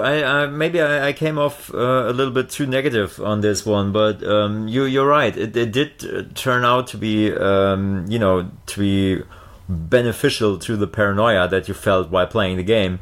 But I don't know. It's maybe I can't put my finger on it, but it's just. I think it's a good game. I don't think it's a bad Resident Evil. And actually, from time to time, I like to replay it and revisit it. One time, like, for example, when I went game hunting with a friend, we bought Resident Evil on the GameCube, and we both hadn't played it on the GameCube. We just popped it in, tried to, check if the disc was working, and then we talked for a bit just about things, and then we were, like, halfway through the game, and we were like, okay, should we just finish it because we're already halfway there? Yeah, sure, go ahead. And then we just finished the game in one sitting, like in 3.5 hours or something. And so it's a quick action based Resident Evil game, which is it still holds up to the original quality of the original trilogy, and in that regard, it's a great game. Also, I think the graphics are even more improved. They just look a little bit more crispy. Sharper. Yeah, and the zombie design is a little bit more diverse. There are many different there are many different models. That's cool. And also the one mansion that you enter later, which is kind of like the first mansion, but it looks way more pompous and epic. That one's cool too. So in the end, I like the game. It's just not my favorite. I think I see Dennis's point of view because me and Paul do not have the attachment, I think, to the first two Resident Evils that Dennis has. Yeah. And this is very different from what you've been expecting up to this point from Resident Evil. I guess so. I could see that being a turnoff as well. Maybe, maybe that's true. And as I said, I'm the nostalgic guy. And if I like, it's just as with music. If a band comes up and they release an album and I love it, and the next album totally sounds different, I'm like, what the fuck, man? Do whatever I want, And that's with games too. I like when they reinvent themselves, and that's the reason why I really, really love Resident Evil 4. It's a masterpiece, but it's very different. But they just nailed it. I don't know. Yeah, and I think that Resident Evil 3, the problem is that it felt so much like a retread. Like, it's the same scenario. It's like escaping out of Raccoon City and going through the same places and using the same textures. That's what makes it feel so much smaller in a way. But, I mean, if you played this one first, then maybe, you would have felt much stronger about it. I do think that this game did something that it was very interesting, which is that there are multiple paths and there's an element of randomness. Like if you do one thing, then, 2 hours later, there might be a completely different effect and the room might be different and the enemies that you face are different. So there's a lot of randomness as to when Nemesis shows up, as to when zombies show up and the like. So it just adds a lot of replayability to it if you are so inclined to, like this game and prefer this game. So it also did one thing that was different from the other ones. It introduced the Mercenaries minigame, which is essentially an arcade version of Resident Evil, in which you have to get from one point of the city to the other, and it's all under a time. And the time is not sufficient, so you have to just like kill enemies and the like in order to gain time. Dennis, you played this originally? The Mercenaries? The Mercenaries, yes. I have played it after I finished the main game, but it just wasn't for me. I played it for a bit actually with a friend, but I don't know. Resident Evil for me is this story-driven horror, survival horror game, and Mercenaries just wasn't that. And I'm a purist like that. And if it's something that I'm not expecting, then I'm skeptical. And it wasn't that much fun. And in that regard, I enjoyed Dino Crisis 2 more. It's basically the same, but it's but I liked it more. Yeah, I guess. So let me ask you, Paul. I mean, do you think Resident Evil 3 deserves a remake like Resident Evil 1 and 2? Of course it does. Yeah, absolutely. Like, especially because it's the one that, you know, if Resident Evil 2 got everything right and Resident Evil 3 didn't, why wouldn't they want to make a remake of Resident Evil 3 even more than 2, right? And correct those things that they perhaps didn't get right the first time. Yeah, I feel like it would benefit a lot from expanding upon its world and maybe even making it a little bit longer. And doing like a little bit more post game content and the like after, because, you know, spoiler alert for 18 or 19-year-old game, Raccoon City blows up at the end. Sorry guys, sorry. So I don't know, maybe they could expand upon that. Artie, I think that I know where you stand on this, but your thoughts on that? I mean, definitely deserves a remake. If for nothing else, that it would just be rude as hell for it to be the only game in the series to not get it. Like, if Resident Evil 5 or Resident Evil 6 are going to get remakes, like, you know, give Resident Evil 3 is not that bad. No, I mean, it depends on how you feel about Code Veronica. I mean, maybe Code Veronica also deserves a remake. Oh, it totally does. It's such a good game, and it would be a great remake these days, because the gameplay would hold up very much so to these days, and I love Code Veronica. Yeah, it's the only one I haven't played. So, and then we can all get the Resident Evil Dead Aim remake that, you know, we've been dying for years and the now. Resident Evil Gaiden remake. Yeah. Oh, that would be awesome. But Dennis, what do you think? I mean, would you play a Resident Evil 3 remake? Of course I would, because because I love the series so much. So I would give it a chance, of course. And also with the knowledge that they have these days, I believe that the Nemesis mechanic could be amazing if they made it well, and he could be super terrifying if they wouldn't make him just a dull appearance of a huge chunky, you know, enemy that just returns from time to time.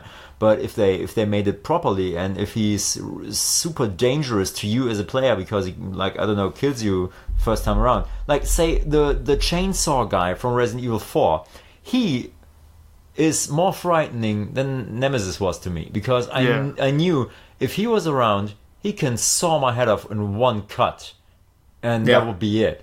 And so that here's a thought. Here's a thought. What if they make the remake a first-person game? That could work. I actually thought about that a few minutes ago. If, as you already asked Paul, if 3 deserves a remake, and I thought maybe this could work as some kind of Resident Evil 7 thing, you know, in this kind of engine and tension. But on the other hand, it's very action laden, so I don't know. It's maybe could be difficult, but it could work. Alternate idea, alternate game pitch. What if instead of Nemesis, it's the tofu? It's terrifying. Or tasty, depending upon how you see it. Yeah, exactly. I was going to say the meat eaters will go like, oh no, it's the tofu block!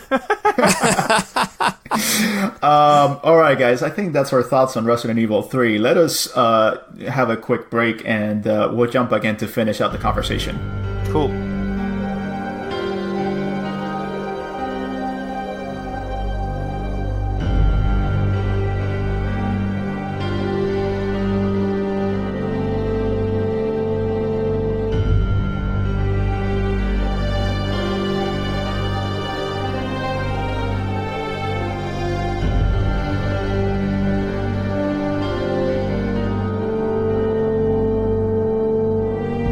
Alright guys, and we're back for the final leg of this Resident Evil marathon, and it's been so fun, guys. But I guess, now that we've gone through the original trilogy, I know we're not going to get into all the other games that came after it, but I do want to get your thoughts on the post-Resident Evil 3 games, and since we have an expert in here, we might as well just ask Dennis. What do you think? Well, yeah, maybe I'm just, a self-taught expert. But, as I already mentioned, Code Veronica is a brilliant game because it breathes the original trilogy, but with an enhanced graphics of the PlayStation 2 and Dreamcast, so that's a great game.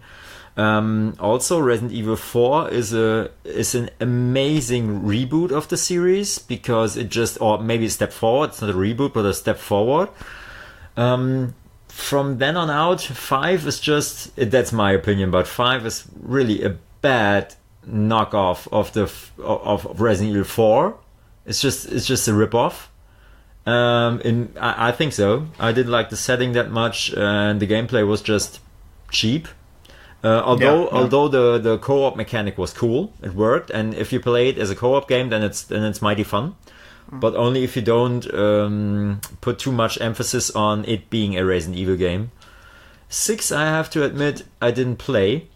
I played it for an hour. I hated it, and I put it back on the shelf because it wasn't. Yeah. It was nowhere near anything that I would call my Resident Evil, and. The other ones, all the million spin-offs that they have, Operation Raccoon City or the Gun Survivor series, there is this one thing that they, on the PlayStation 2, where they used actually internet connection to play 4-player multiplayer thing. Outbreak, right? Thank you, yeah. That great concept and actually a good game, but internet with the PlayStation 2, it just wasn't, it was a little bit ahead of its time, which is a shame. That would actually deserve a remake.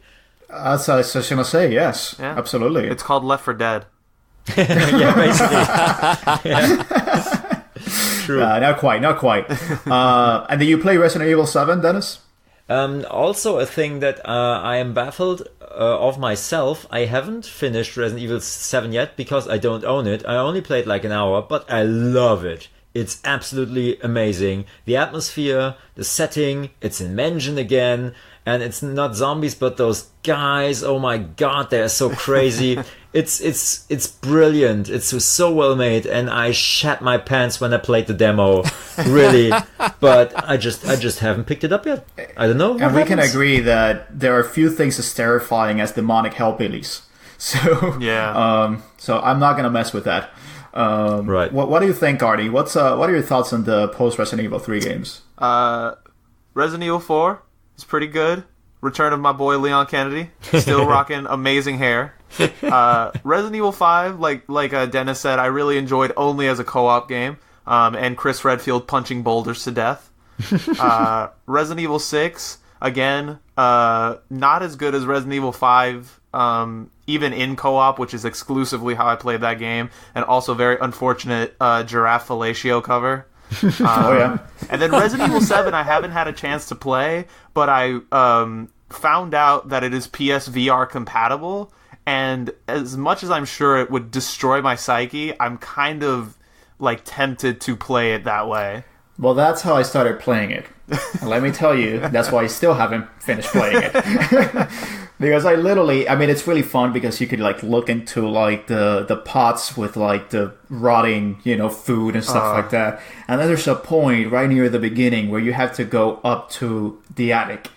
And I just look at the attic and it's very dark. And I'm just thinking, no, I'm just not doing this. You're not doing this to me, Mikami. Not today. I'm just not doing this. Why would I do this to myself? And, because it's VR, there's such an element of sound design, where you keep on hearing, at one point you hear, someone knocking on the door, and you're like, holy shit, I don't want to go there. Why are you making me go there? You're supposed to be going the other way. So, terrifying. And if you're Arnie, we may lose you. We may lose you. You may go catatonic afterwards. Paul, what do you think about the post Resident Evil 3 games? Well, I mean, look, I've watched people play 4 and 7. 5 and 6 I've only heard about. But even as someone on the outside looking in, I always thought it was a little bit of a shame how the series was mishandled, right? Like, and they do this with a lot of series. Like, they have just kind of subpar. Like, I mean, we did the Contra podcast, you know, where they just completely botched that franchise and reduced its value. The difference between Contra and Resident Evil, though, is that Capcom stepped in where Konami didn't and said, wait a minute, this franchise deserves more. We're really going to, you know, roll up our sleeves and get it done. And so Resident Evil 7 comes out. And yeah, like my biggest memory of Resident Evil 7 is walking, like here in Whitehorse, everybody just leaves their doors unlocked. And so I just like went to my buddy's house, walked in the door, and he was playing Resident Evil. But I didn't know. I thought he was watching a horror movie. I didn't know he was playing Resident Evil 7. And it took me like a good, 10, 15 seconds to be like, oh, this is a game. Like, it looked... I'm serious, though. Like, it looks that good. I know. And it was scary as shit, man. Like, so, yeah, I'd love to eventually play it someday. But in VR, it would just turn me into a puddle. Yeah, pretty much. I mean, and look, it was a very tumultuous time for Capcom, around the time that Resident Evil 5 and 6 came out. I know Keiji Inafune was a big part of Capcom, and he was really pushing for a more Western-oriented approach with more action and the like.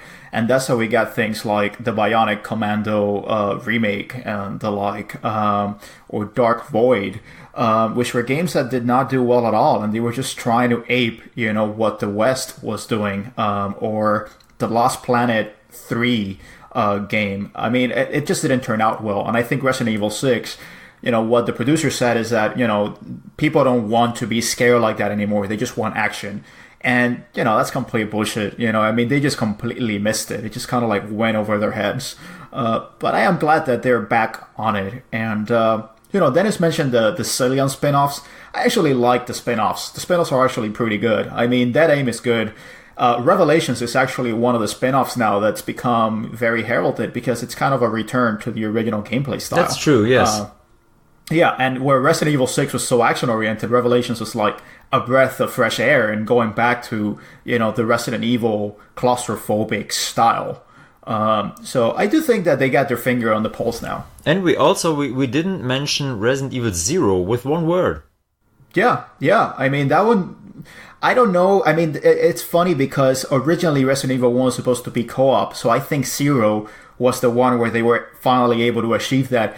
But it's such a weird game where you have to play two characters at the same time. Yeah. It's just so strange. I mean, it makes for some cool mechanics, but I wouldn't say it's comfortable to play because you always have to be minding the two characters. So, I don't know, Dennis, what do you think about that? Yeah, I haven't completed this one either because I thought it was a little bit weird.